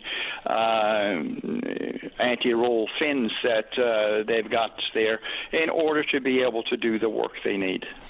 The safety board pointed directly to a design flaw in the loss of the Ryan's Commander, which is coming up on 20 years ago at this point. I appreciate the time this morning, Jag. Anything else? Well, it was 2004. Okay. Well, the thing is, because of the 150 gross ton limit on vessel size for the small fishing vessel regulations, the Ryan's Commander had very negligible freeboard in fully loaded condition, and about a third of minimum freeboard of boats before the moratorium in light condition. And of course, she was in light condition. She just unloaded her catch and was on the way home to its home porch when this happened. And I mean, she was in beam seas and beam winds. And the thing is, when you have a low freeboard, when she rolls over, water comes in on the deck. So you're losing the ability to right the vessel when you have a low freeboard. So that was another issue with this vessel. So I'm not 100% sure what freeboard means. Is it the distance between what the Norbert waterline would be? From deck at side down to the waterline. Okay. Dag, I appreciate the time. Of course, the Ryan's Commander, there was 6 aboard. I believe it's accurate to say 4 survived, but the brothers Joe and Dave, I believe it was, perished in the tragedy. Nice to have you on the show, Dag. Thanks for the call. You're welcome. Take care. Thanks for having me on. My pleasure. Bye-bye. Yeah, you too. Bye-bye. All right, Carl, you're next. Appreciate your patience, sir. Don't go away. Welcome back to the show. Let's go to line number 6. Carl, you're on the air. Yes, Paddy. How are you today? Doing okay. How about you? Perfect. Happy Earth Day. Same to you. Bit of a mark in the calendar. So it triggered me to make this call just to share with you the situation that's down here on the Burin Peninsula. Unfortunately, today and every day, domestic garbage falling down into the Atlantic Ocean. On Earth Day and any other day, that should be a problem. Problem been raised with the municipal level and provincial level the government. The Department of the Environment, I guess, is responsible. But this has been kicked around for a decade or more, I imagine. And obviously, like most problems, it continues to get worse. So I sent you a little email with a video. I don't know if you got a chance to look at it or not. I did. I didn't know if there was any audio, because I don't have audio on this computer, basically, so in case there's a big pop-up, it doesn't interrupt the program with audio coming from the computer. But I did have a quick look at it, yes. It's awful. It's ridiculous, very actually. Little. Well, I'm glad. And, pictures worth 1,000 words. These same pictures have been distributed all through the Department of the Environment, through the MHA, through other organizations, Department of Tourism, Department of Innovation. Some of those folks had to go at Carl, it. you and I know what you're talking about, but just paint an audio picture for what we are talking about for listeners who have not seen the video. Oh, perfect, yes. So today, like I say, the situation is that in the past, in Newfoundland, we used to dump garbage over the edge of the cliff. And unfortunately, that stopped years ago and was remediated. So it was just covered over with local material to seal it up and, bygones be bygones. Like most things, it needs maintenance. It needs to be looked at. And it didn't get looked at. And as time went on, in Fortune, they discovered a fossil site out there that's just very much adjacent to this dump area. And the provincial government in 1992 passed legislation that took over this piece of land and created an ecological reserve for the protection of the fossils and the geology in that area. The dump is noted in the reports and is noted in many reports from back, 20 years ago, 25 years ago, but nobody is doing anything with it. And today, the bank is getting washed out. I mean, we had a big rain the other night, and rains every couple of days down here, of course, like everywhere else in Newfoundland, and the water is eroding the bank, and the bank is falling into the ocean and taking with it domestic garbage.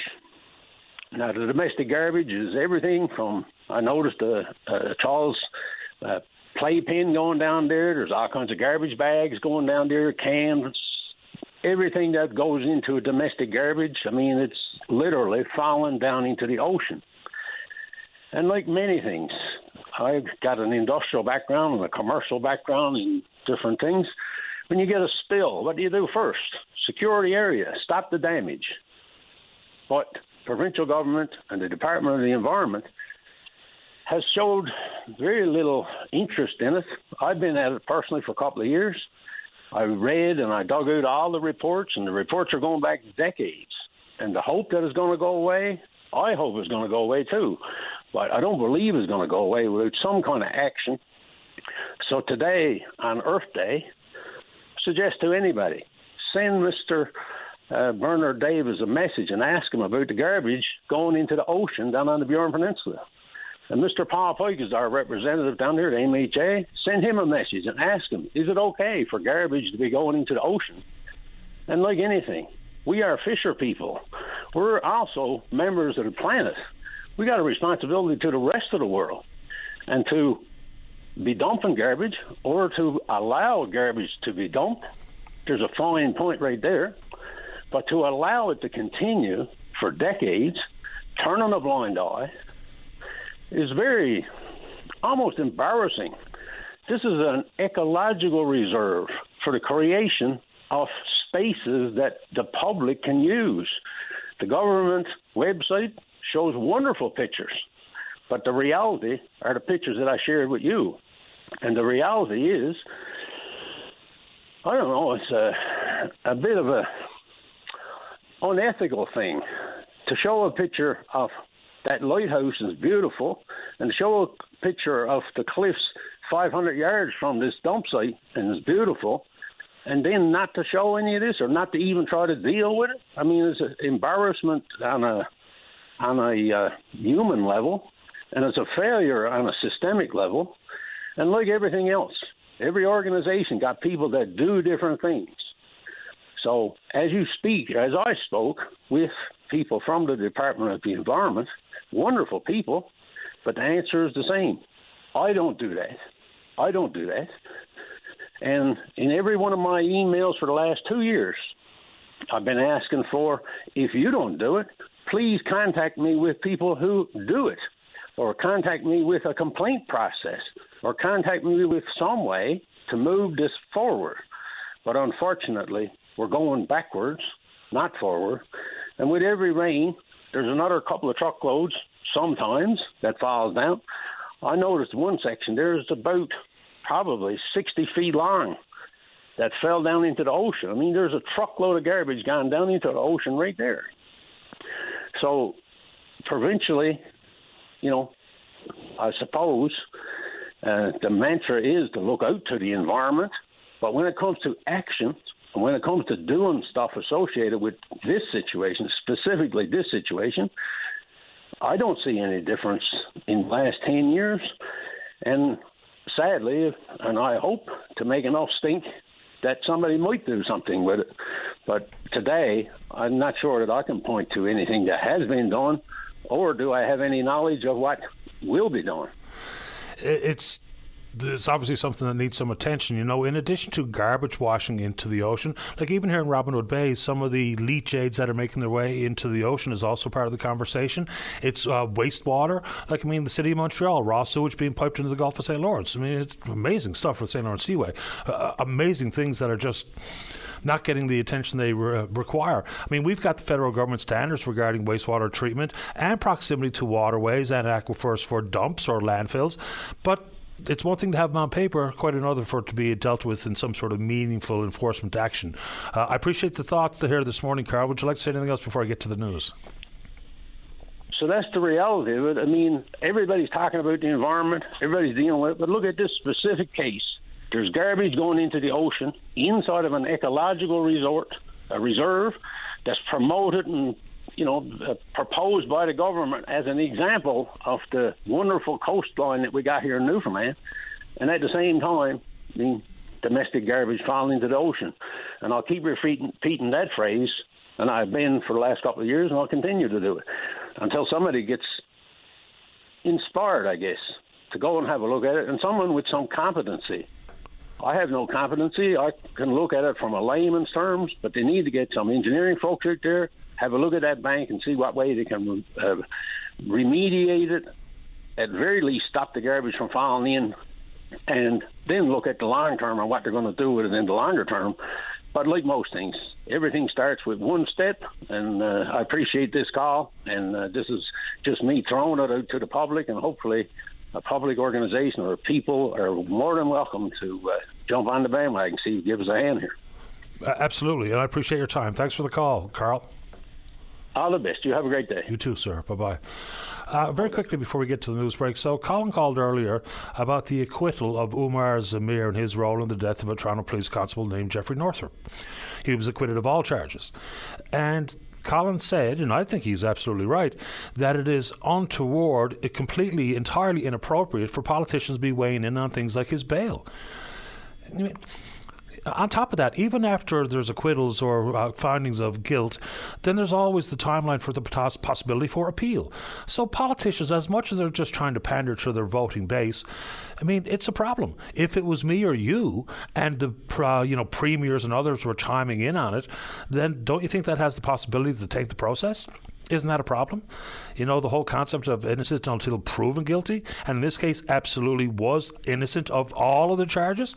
The police in fact lied on the stand, committed perjury on the stand. So when he said that, and people say, politicians of freedom of expression should be able to say whatever you want. Yeah, but there's also ramifications or repercussions from saying whatever you want. And in this case, there's an actual process in place that's tried and true, as adversarial as it is. I don't know why people think that's a good thing, that politicians weigh in on matters of criminal justice before they're completely adjudicated in the place where they belong, the courts, and not the court of public opinion. Let's take a break for the news. When we come back, tons of time left for you. Don't go away. You're listening to a rebroadcast of VOCM Open Line. Have your say by calling 709-273-5211 or 1-888-590-8626 and listen live weekday mornings at 9 a.m. Welcome back to the show. Let's go to line number 2. Tolson Rendell, you're on the air. Yes, good morning, Paddy. How are you this morning? That's kind. How about you? Good. Not too bad, thanks, man. First of all, Paddy, I'd like to send my condolences to the families and the people of down around the Lark Harbour area with this incident, this tragedy down there. It's hard by when it hits the community, or hard anywhere or any time, but this fishery just getting out of the go, and people are trying to get their few pots in the water and get their stuff geared up for the season, and these things do happen, and it's sad. It's a terrible story. It really, truly is. And, I suppose the investigation might lead to some better understanding of what went on. But the fact of the matter is there's 2 young fellas dead, or 2 men dead. I have no idea how old they are. Yeah, we had several accidents several years ago here, not in this community, but up the shore farther. Town councillor on the town of Hearts Content here, her father died off Cavendish, and was a Hearts Content weekend. It took the sting, rather, it took the heart and the soul, rather, the community, and you know what I mean? it's awful, but we got to bear with it. We got to get ourselves going and get ourselves in gear. And I know those poor people and this man in particular I'm talking about in the Hartscreen area at the time that happened, the families got to, try to get themselves together and go on just like they would want them to do, like they're doing now. You know what I mean? It's hard, but we got to get ourselves together and try to keep it going. Fair enough, Tolson. Yeah. Well, Paddy, I called about last week there about Volunteer Week. Like I told you before, volunteers are the heart of your community. If you haven't got the volunteers in your community, you can't expect everybody, every Tom, Dick, and Harry. And someone said to me, what do you need to be called a volunteer? Well, if you go and take Mrs. Jones's groceries home for her, I think you're doing a wonderful service for her. Or open the door and let her out. Or shovel a bit of snow for her, bring in a bit of wood. Odds and ends. It don't have to be a real big thing, Paddy. No, you don't have to be part of a formal organization with dedicated hours of time per week or per month, what have you. You're right.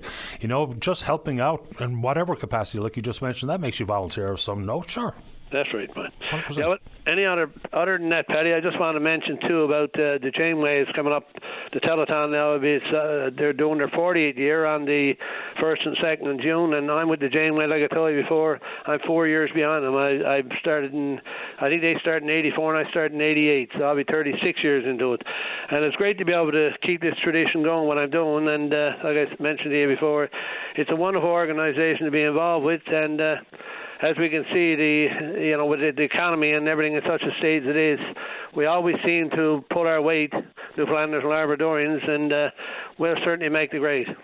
Yeah, good on you. I was going to ask you about your work with the Janeway, as a matter of fact, this morning, Tolson. I appreciate the time. Anything else you want to say? Yeah, I just wanted to say that Sure. With this telethon coming up on the 1st and 2nd of June, I will be having the Janeway fundraiser at the Hartscreen Rec Centre, a dance, on May the 18th on a Saturday night. I'll be talking to you probably between now and then anyhow, just to give you a heads up.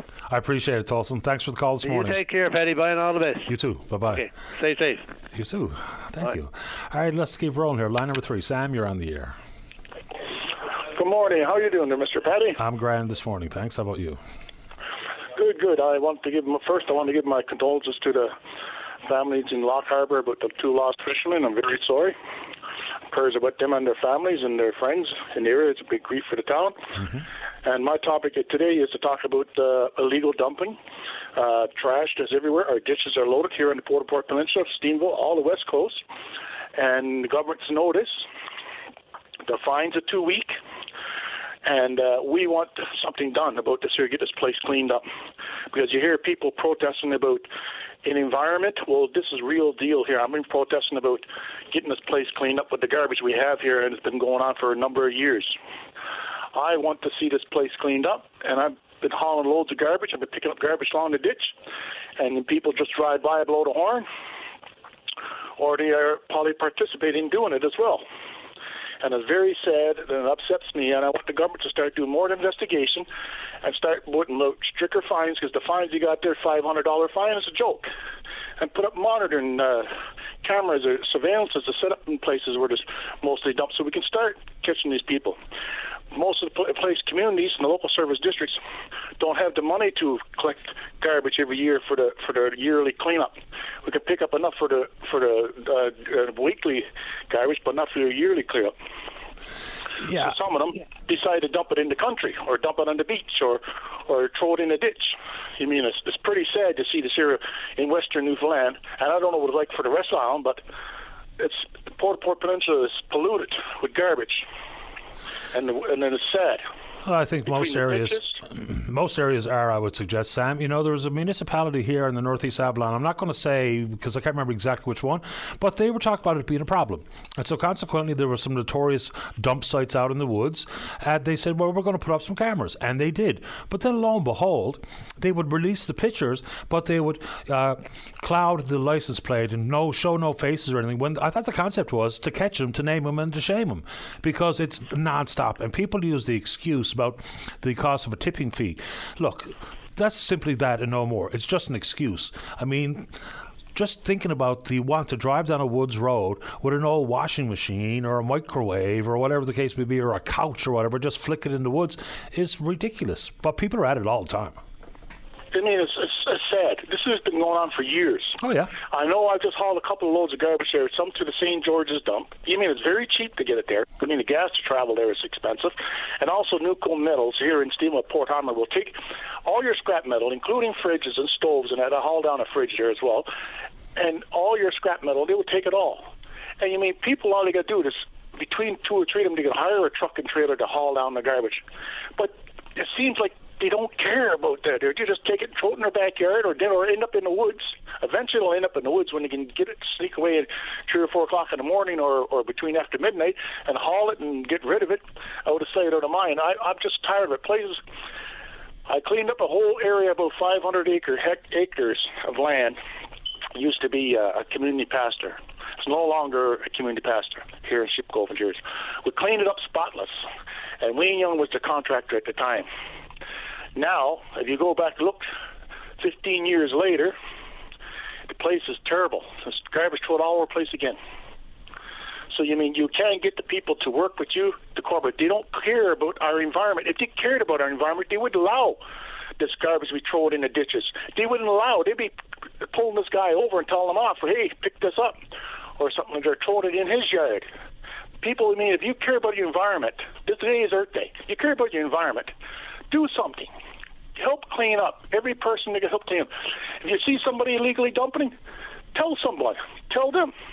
And our government should act up and get these fines as too weak.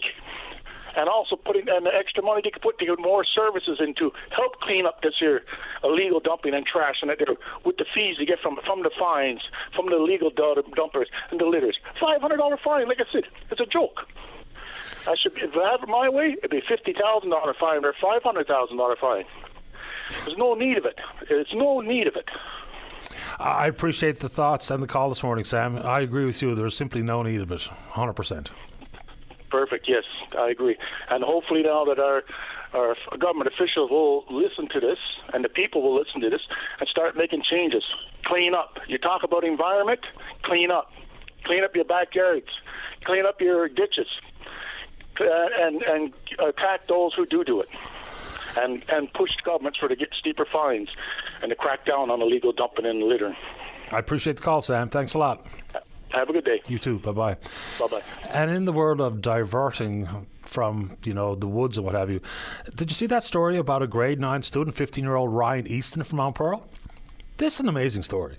So apparently, early on, he had brought home a microwave and very, very carefully dismantled it to try to get rid of the scrap, as opposed to just to throw the microwave into the landfill, for instance, or into the woods. And so what started in the house or in his parents' backyard has now grown to what's called Ryan's Recycling. So back in 2021, it was exactly that. It was a backyard operation. Now he's got a location that's a 10,000 square foot storage yard, a 700 square foot scrapping facility right in the middle of Donovan's Industrial Park. So he's collecting, he just had a Earth Day event on the weekend, so collects scrapped cars, recycles appliances, metal and e-waste, rents dumpster services, then he sells all the scrap to the bulk buyers. So amazing stuff. The parents, of course, would be thinking, oh my, too big, too fast, and does he have the financial savvy to get out in front of this thing to make it viable as an operation? Apparently so. So he just had his 3rd annual Earth Day event over this past weekend. Apparently that was a big success. People were able to drop off televisions, monitors, computers, laptops, big and small appliances, cars and car parts.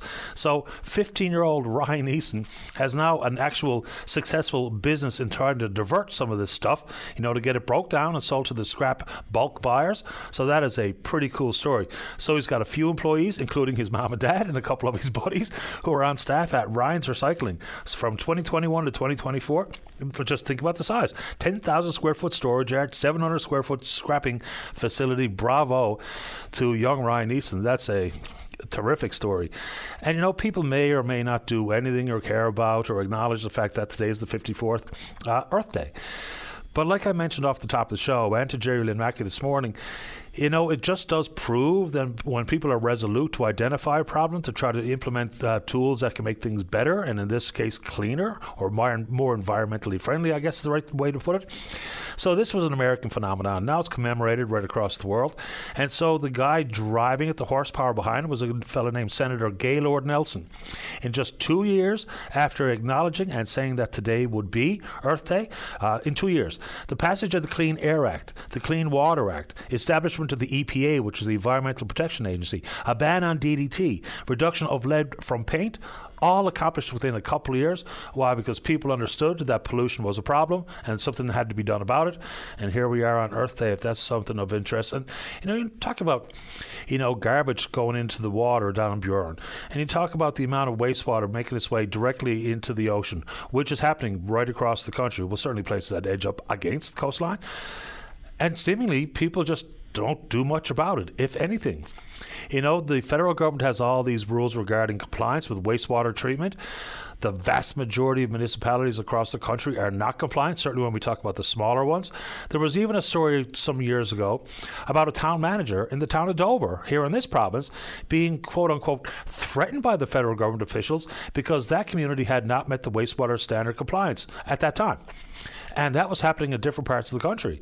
So again, it's all fine and dandy to have policies and fines and enforcement in place, but unless you actually enforce and fine and bring people up to compliance, the problem with many municipalities is they simply don't have the money.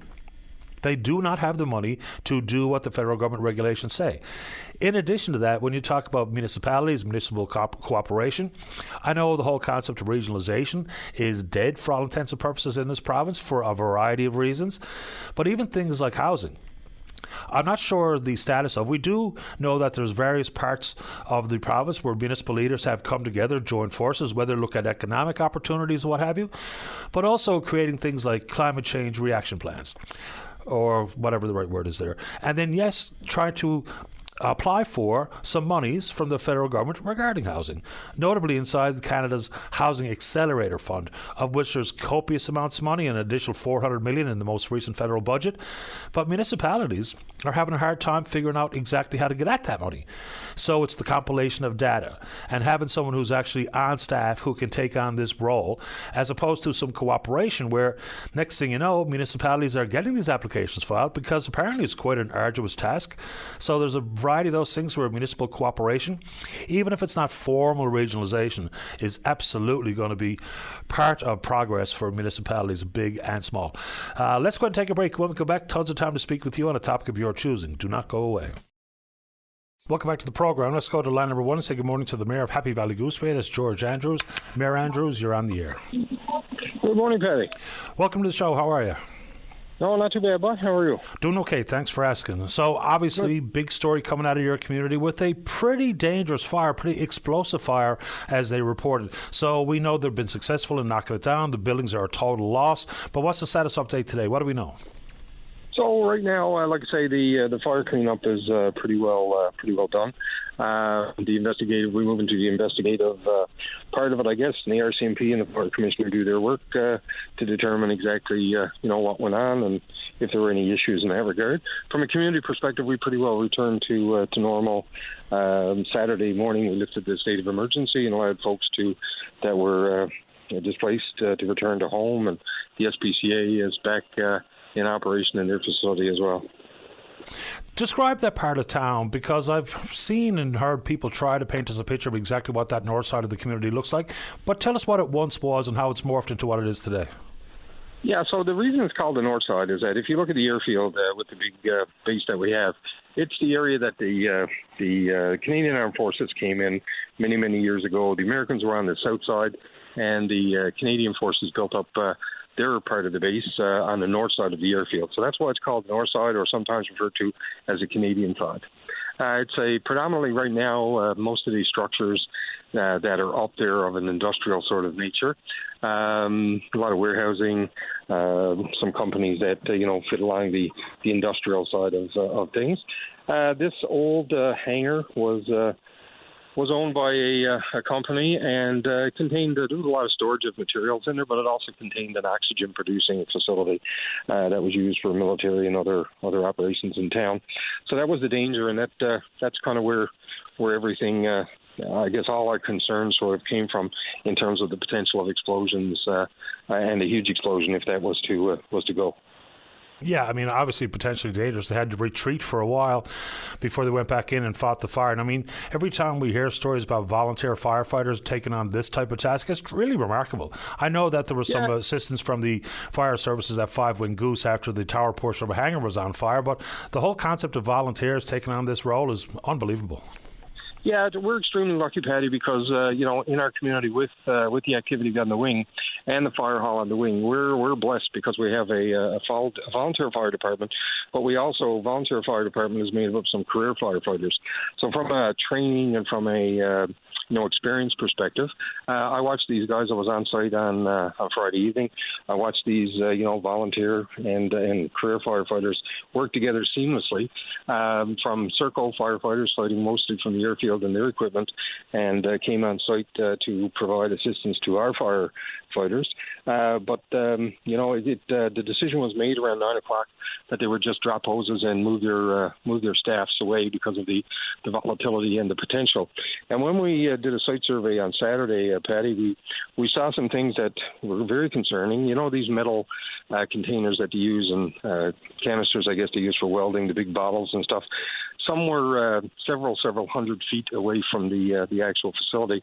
And there's one particular piece of debris, I'm not sure if you've seen photos, but it's just a mangled, one of these larger canisters of some kind of compressed gas.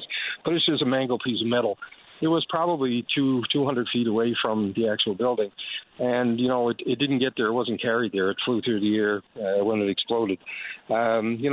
That's where our firefighters were. So the decision made by our fire chief and the fire chief from Serco to get their folks out of there when it became evident that was a huge concern really played out well and timely because one of those canisters could have had a firefighter's name on it. And these volunteer firefighters we watched them. The heat was incredible. They did this. It was just second nature, and there was no questioning, no anything.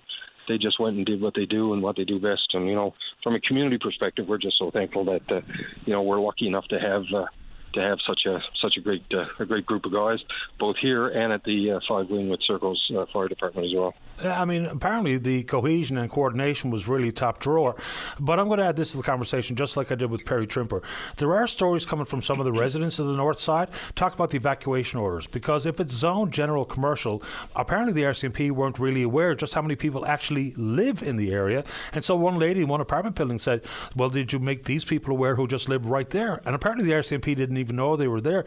Does that lead possibly to the need to make the zoning declared general commercial / residential, and or for there to be a bit more communication there? Because I'm not blaming it on the RCMP. I mean, those officers rotate in and out of different jurisdictions, so they just didn't know. So what do we need to do about that?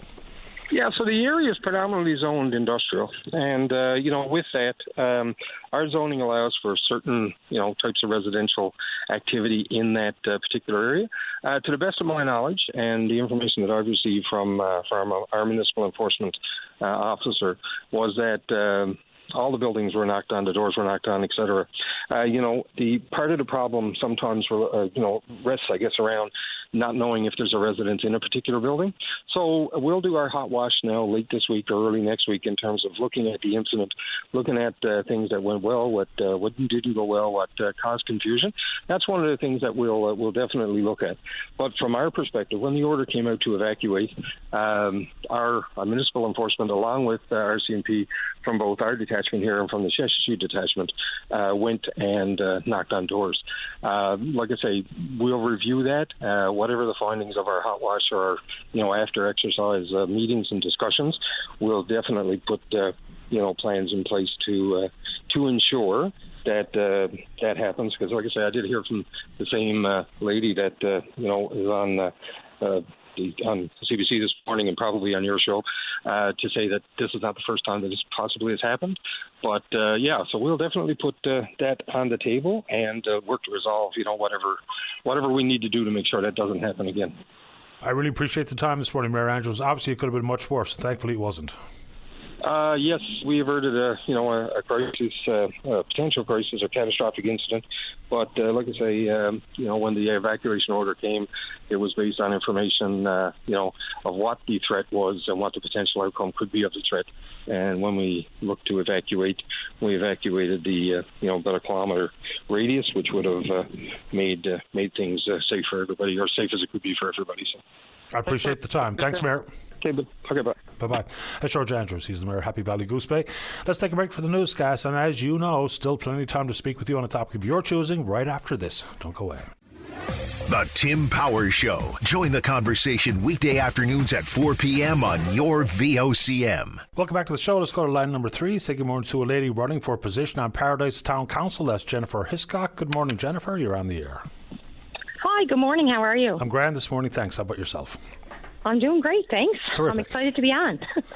So, running for council, I mean, we do know that a lot of the things we rely on day to day are under the authority or the auspices of the municipalities, but sometimes it can be a kind of a thankless job and a bit of a full-time effort as well. So why decide to run for a spot? Okay, so I'm running for the council for the town of Paradise. Well, for number one, of course, I want to be a voice for the residents of the community of Paradise. I want to be able to reach everybody so that they know that I'm transparent, open, and honest, and that I'm here to listen. Another issue that I have is that my grandfather is actually wheelchair bound. He's not able to get anywhere within the community of Paradise because we don't have any transportation for people with disabilities or physical disabilities that aren't able to get around. So I really want to advocate to try to get some kind of transportation into the community so people like my grandfather can get out and get to their appointments, their medical appointments, even just to get out and see family and friends. I know the Gold Bus doesn't come into Paradise, so I really want to work on that goal for sure. Well, I guess as much like other forms of public transportation, it's about expanding what's already in place. That would have to come with some financial issue regarding the town of Paradise, but we're talking about equality and equity and an opportunity for residents and, of course, the population of the country that has some form of disability that requires some additional amenities or support. We're talking about 33% of the entire country, so this is a bigger conversation simply than what you're bringing forward, even though I like where you're going. Yes, absolutely. And I'm also, of course, want to talk about safety in school zones. I am a teacher by day. I also own a children's business here in Paradise that, is the concern and the passion for children. So I absolutely want to talk about safety in school zones, people blocking crosswalks, speeding in school zones, things like that. I do see it all on a Kiss and Ride program daily, so I definitely want to focus on that as well. Try to get some speed things put in and some more police presence in the areas. It's remarkable to me that people are, one, willing to be so reckless and aggressive driving anywhere, but when you know you're in a school zone, who wants to be the person that has to go home and know that you hurt or killed a child simply because you were in a panic to get somewhere that was inconsequential? Absolutely. Yep. So that's definitely an advocate for me. So I just want to be, like I said, I just want to be a voice to the community of Paradise. I want to be, an advocate for small business owners. Like I said, I do own a small business in the community. Businesses bring in people, they bring in jobs. So I want to be an advocate for small business owners as well. So I'm just a busy mom with a passion for children, and I just want to run for council and let people know that I'm here to listen to them. Yeah, and you talk about economic opportunity between Paradise, CBS, Mount Pearl, sort of pulling the rope together because we're talking about a regional benefit. And that doesn't mean, regionalization, all of a sudden we got one government running 3 municipalities. It's not that at all because, joining forces, looking for opportunities is be beneficial to the entire region. I'm surprised the City of St. John's is not in on that formal action either, but c'est la vie. That's right. And the voting day is April 30th. So I'm really trying to encourage people to get out and vote. That's probably the major problem that we have is that, trying to get the people out to vote, to make that step, to go to the Double Ice Complex, to go to the St. Thomas Line Community Centre, cast your vote, let your voice be heard. That's the only way we can make change happen is if we vote. 100%. Jennifer, I appreciate your time this morning. Good luck. Thank you so much. I appreciate it. Have a great day. You too. Bye-bye. Bye-bye. Here we go. With all safety in school zones, whether it be with ways to influence people to slow down, whether that be police presence or otherwise, fair enough. But, you see the stories as much as I do. Even things like people, how they operate around school buses. When the bus is stopped and the stop sign is deployed and the lights begin to flash, you can't pass the bus, regardless of what direction you're traveling. But yet we see that happening all the time as well. Let's go to line number 1. Good morning, Don. You're on the air. Morning, Patty. I was just wondering, I haven't heard much on the crab there today, on the crab prices. So I said I'd call in and just let you know that the government and the union and us should be all really scratching their heads now with one another. Because this morning the price of crab is paid is $4.50 a pound. When this time last week, or this time 2 weeks ago, they couldn't pay $2.60 or $3. Where are you getting your $4.50 this morning? In Badeverde and St. Mary's, pretty well all the plants, I would say, from what we can hear. I've heard people say that there's been some processors offering as much as $4.50, but I can't find it anywhere to actually see it formalized, as opposed to people saying that's what I heard. And it could be absolutely true. I don't know. Yeah, well, you think the union would have known, but I heard them on there this morning earlier on other topics there. So it's a hard thing when fishermen got to fight that hard and know that they're right. But and this time they're proven right. What they were saying at the beginning of the season is fully coming true 2 weeks after we get in. I've got to try to see if I can find someone to confirm all these numbers, because even the formula, the way that is put forward, like both sides, and that being the ASP and the FFAW, are saying that they're finally on the right track. But when I read in the Newfoundland Fishers Forum on Facebook, it doesn't feel that way. I don't think the harvesters agree. No, the harvesters don't agree. Well, they're not some on the right don't track. anyway. And everyone knows what the right track is, but everyone wants to avoid it. And I don't know why the government just don't. If they don't see it this time, they'll never see it. I mean, they say that's ridiculous. If everyone had to agree to fish for $2.60 a pound 3 weeks ago, and all of a sudden, not 3 weeks into the season, and even without the formula or anything else, that we're at that point now of $4.50, there's definitely something wrong with the way we do stuff. Yeah, now, of course, when Jason Spingle called earlier, he just wanted to focus in on the tragedy at sea over the weekend, which is fair ball. Yes. But it would be nice to get an actual update as to like what the market conditions are in the United States, because that's primarily the market for the crab. I think a call to the union, seems they are the people that say they represent the fishermen. They should be one making this phone call today, not fishermen. There you go. I didn't know if you were back in break. I just tried you on the phone, but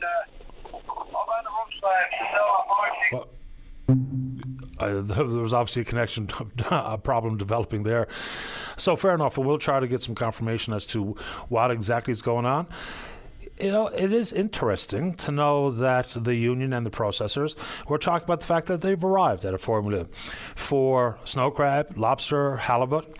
Still plenty of problems persist inside the industry, certainly when you talk about the harvester side. But I've heard that floated around on the weekend too, that offers of $4.25, $4.50 were in play.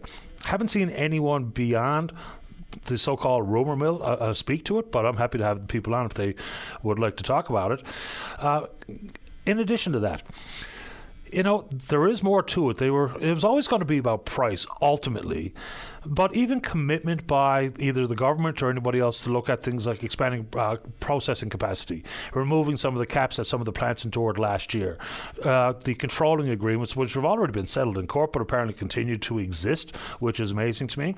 Then there's that commitment to evaluate the percentage of the industry that's controlled by foreign entities. Important conversation. Now, you know, does it mean that every foreign-owned operation has nefarious goals?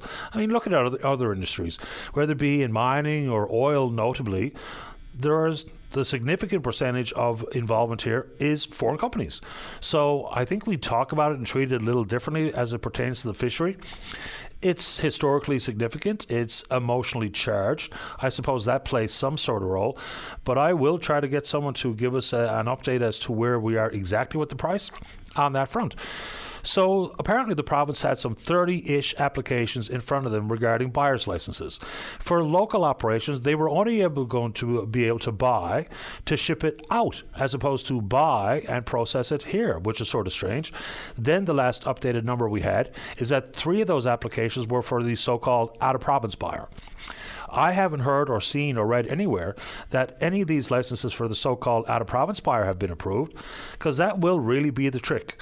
If there's going to be some entity from Nova Scotia or Quebec or wherever that is going to bring a bigger price, and people will talk about that being the nature of competition and the concept of free enterprise, which has been a real rally cry amongst the harvesters here in this province.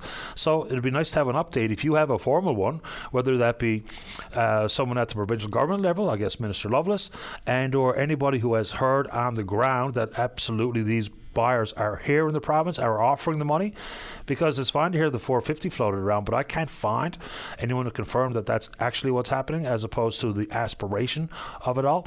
Let's take our final break of the morning, but we still have plenty of a segment left to talk about whatever's on your mind right after this. Don't go away.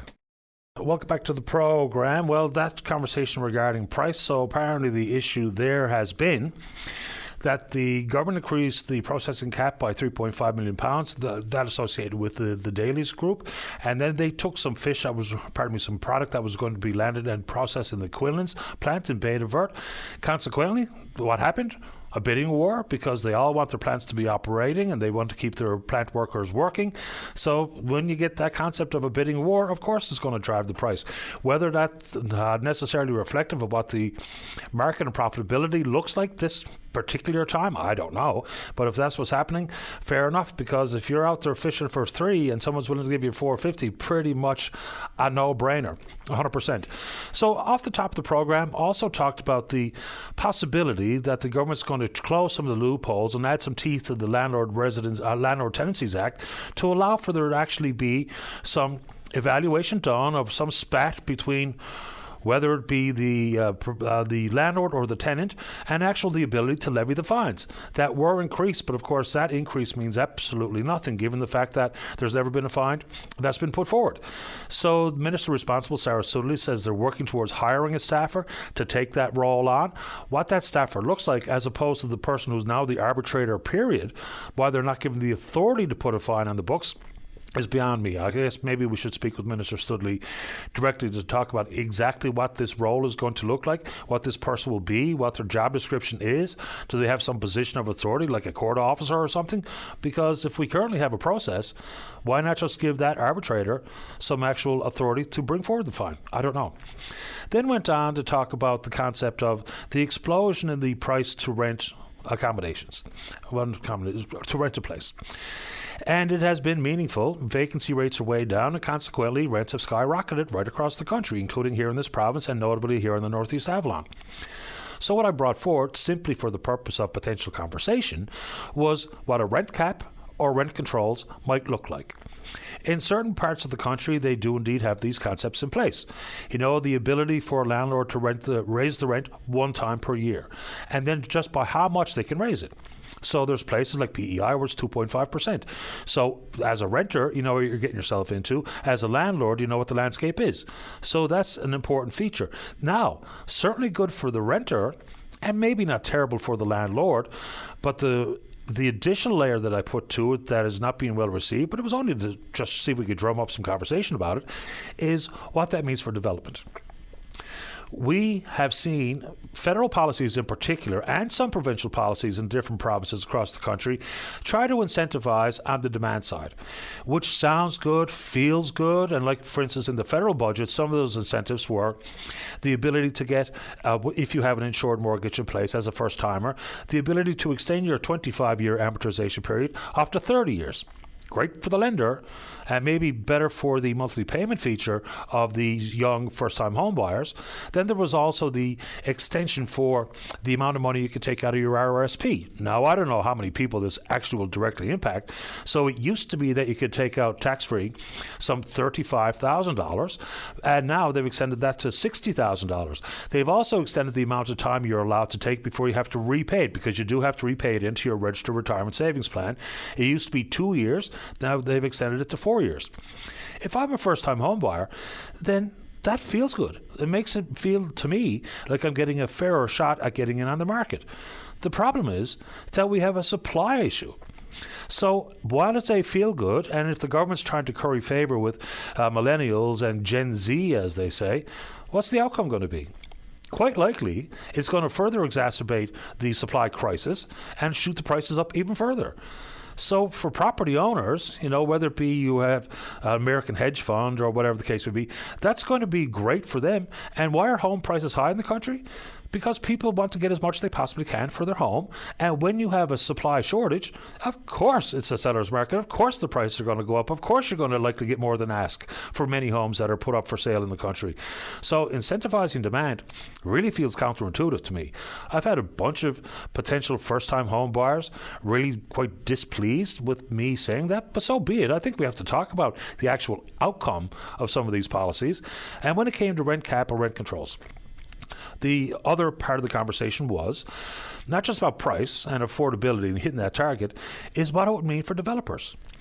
Because if we are going to restrict their potential to profit the way they want to based on their business model for building a rental unit and renting it out and the controls that they currently have, will that dissuade some of the developers out there that were looking at it? Because there are some pretty solid incentives in form of, taking away sales tax, HST, on materials to build an affordable apartment building. Some of the programs here provincially have been monies for developers in support and removal of HST and otherwise, and then they would build, and the rents would be applied based on a table coming from the Newfoundland Labrador Housing Corporation. So that feels like a solid way to control the outcome insofar as rent goes. But will that actually see shovels in the ground? Will that actually see people going out there willing to develop, knowing that there are some now potential restrictions in place, including the possibility, because provincial governments are being, groups are advocating for, at the provincial government level, for some of these controls to be put in place. So I just wonder, does that see the type of outcome that we hope will be in place? Then you talk about skilled trades. Interesting story I read this morning about the skilled trade shortage, how it's not simply about being able to find someone to build a home or to work on a wind project. And yes, we can talk about those wind proposals tomorrow again on the program, offshore and or onshore. But the impact it's had on the economy in general. Because what happens? When there's a shortage, then consequently wages have shot up, and then things like even a service charge to come to your home to evaluate one thing or another, that service charge has increased dramatically. And skilled trades, we generally think about, are like millwrights and the carpenters, electricians and the like, plumbers, but it also includes things, professionals like cooks. And so what they're looking at in the restaurant industry, of which so many of their operations are teetering precariously, is now that the wages have shot up in the kitchen, they're anticipating, on average, about a 6% increase in menu prices this year. Why? Shortages. So it has had an impact. You might not need a home built or a roof to be repaired or whatever the case may be, but little things that seem innocuous and you might not give much attention to, we're actually seeing increases come as a result of the skilled trade shortage. So maybe we'll dig in a little deeper to some of those numbers tomorrow on the program, because again, if that's being the end result and we're all paying as a result of the shortages, then I think that's worthy of further conversation. Let's check in on the Twitter box for the final time of the morning. And yes, many people are confirming that 100% it's real, that the price war is happening in the crab industry. And so a price war between the big players, I'm sure is great for the harvester. What that's going to mean for the adaptation of the formula that was negotiated, and whether that's going to impact other processors in other parts of the province, I would imagine the short answer to that is absolutely yes. Email address is openline@vocm.com. All right, good show today. Big thanks to all hands who support the program, all the callers, listeners, emailers, tweeters. You're all right. We will indeed pick up this conversation again tomorrow morning right here on VOCM and Big Land FM's Open Line. On behalf of the producer, David Williams, I'm your host, Paddy Daly. Have yourself a safe, fun, happy day. We'll talk in the morning. Bye-bye. Step into the world of power, loyalty, and luck. I'm going to make him an offer he can't refuse. With family, cannolis, and spins mean everything. Now, you want to get mixed up in the family business. Introducing The Godfather at ChumbaCasino.com. Test your luck in the shadowy world of The Godfather slot. Someday, I will call upon you to do a service for me. Play The Godfather now at ChumbaCasino.com. Welcome to the family.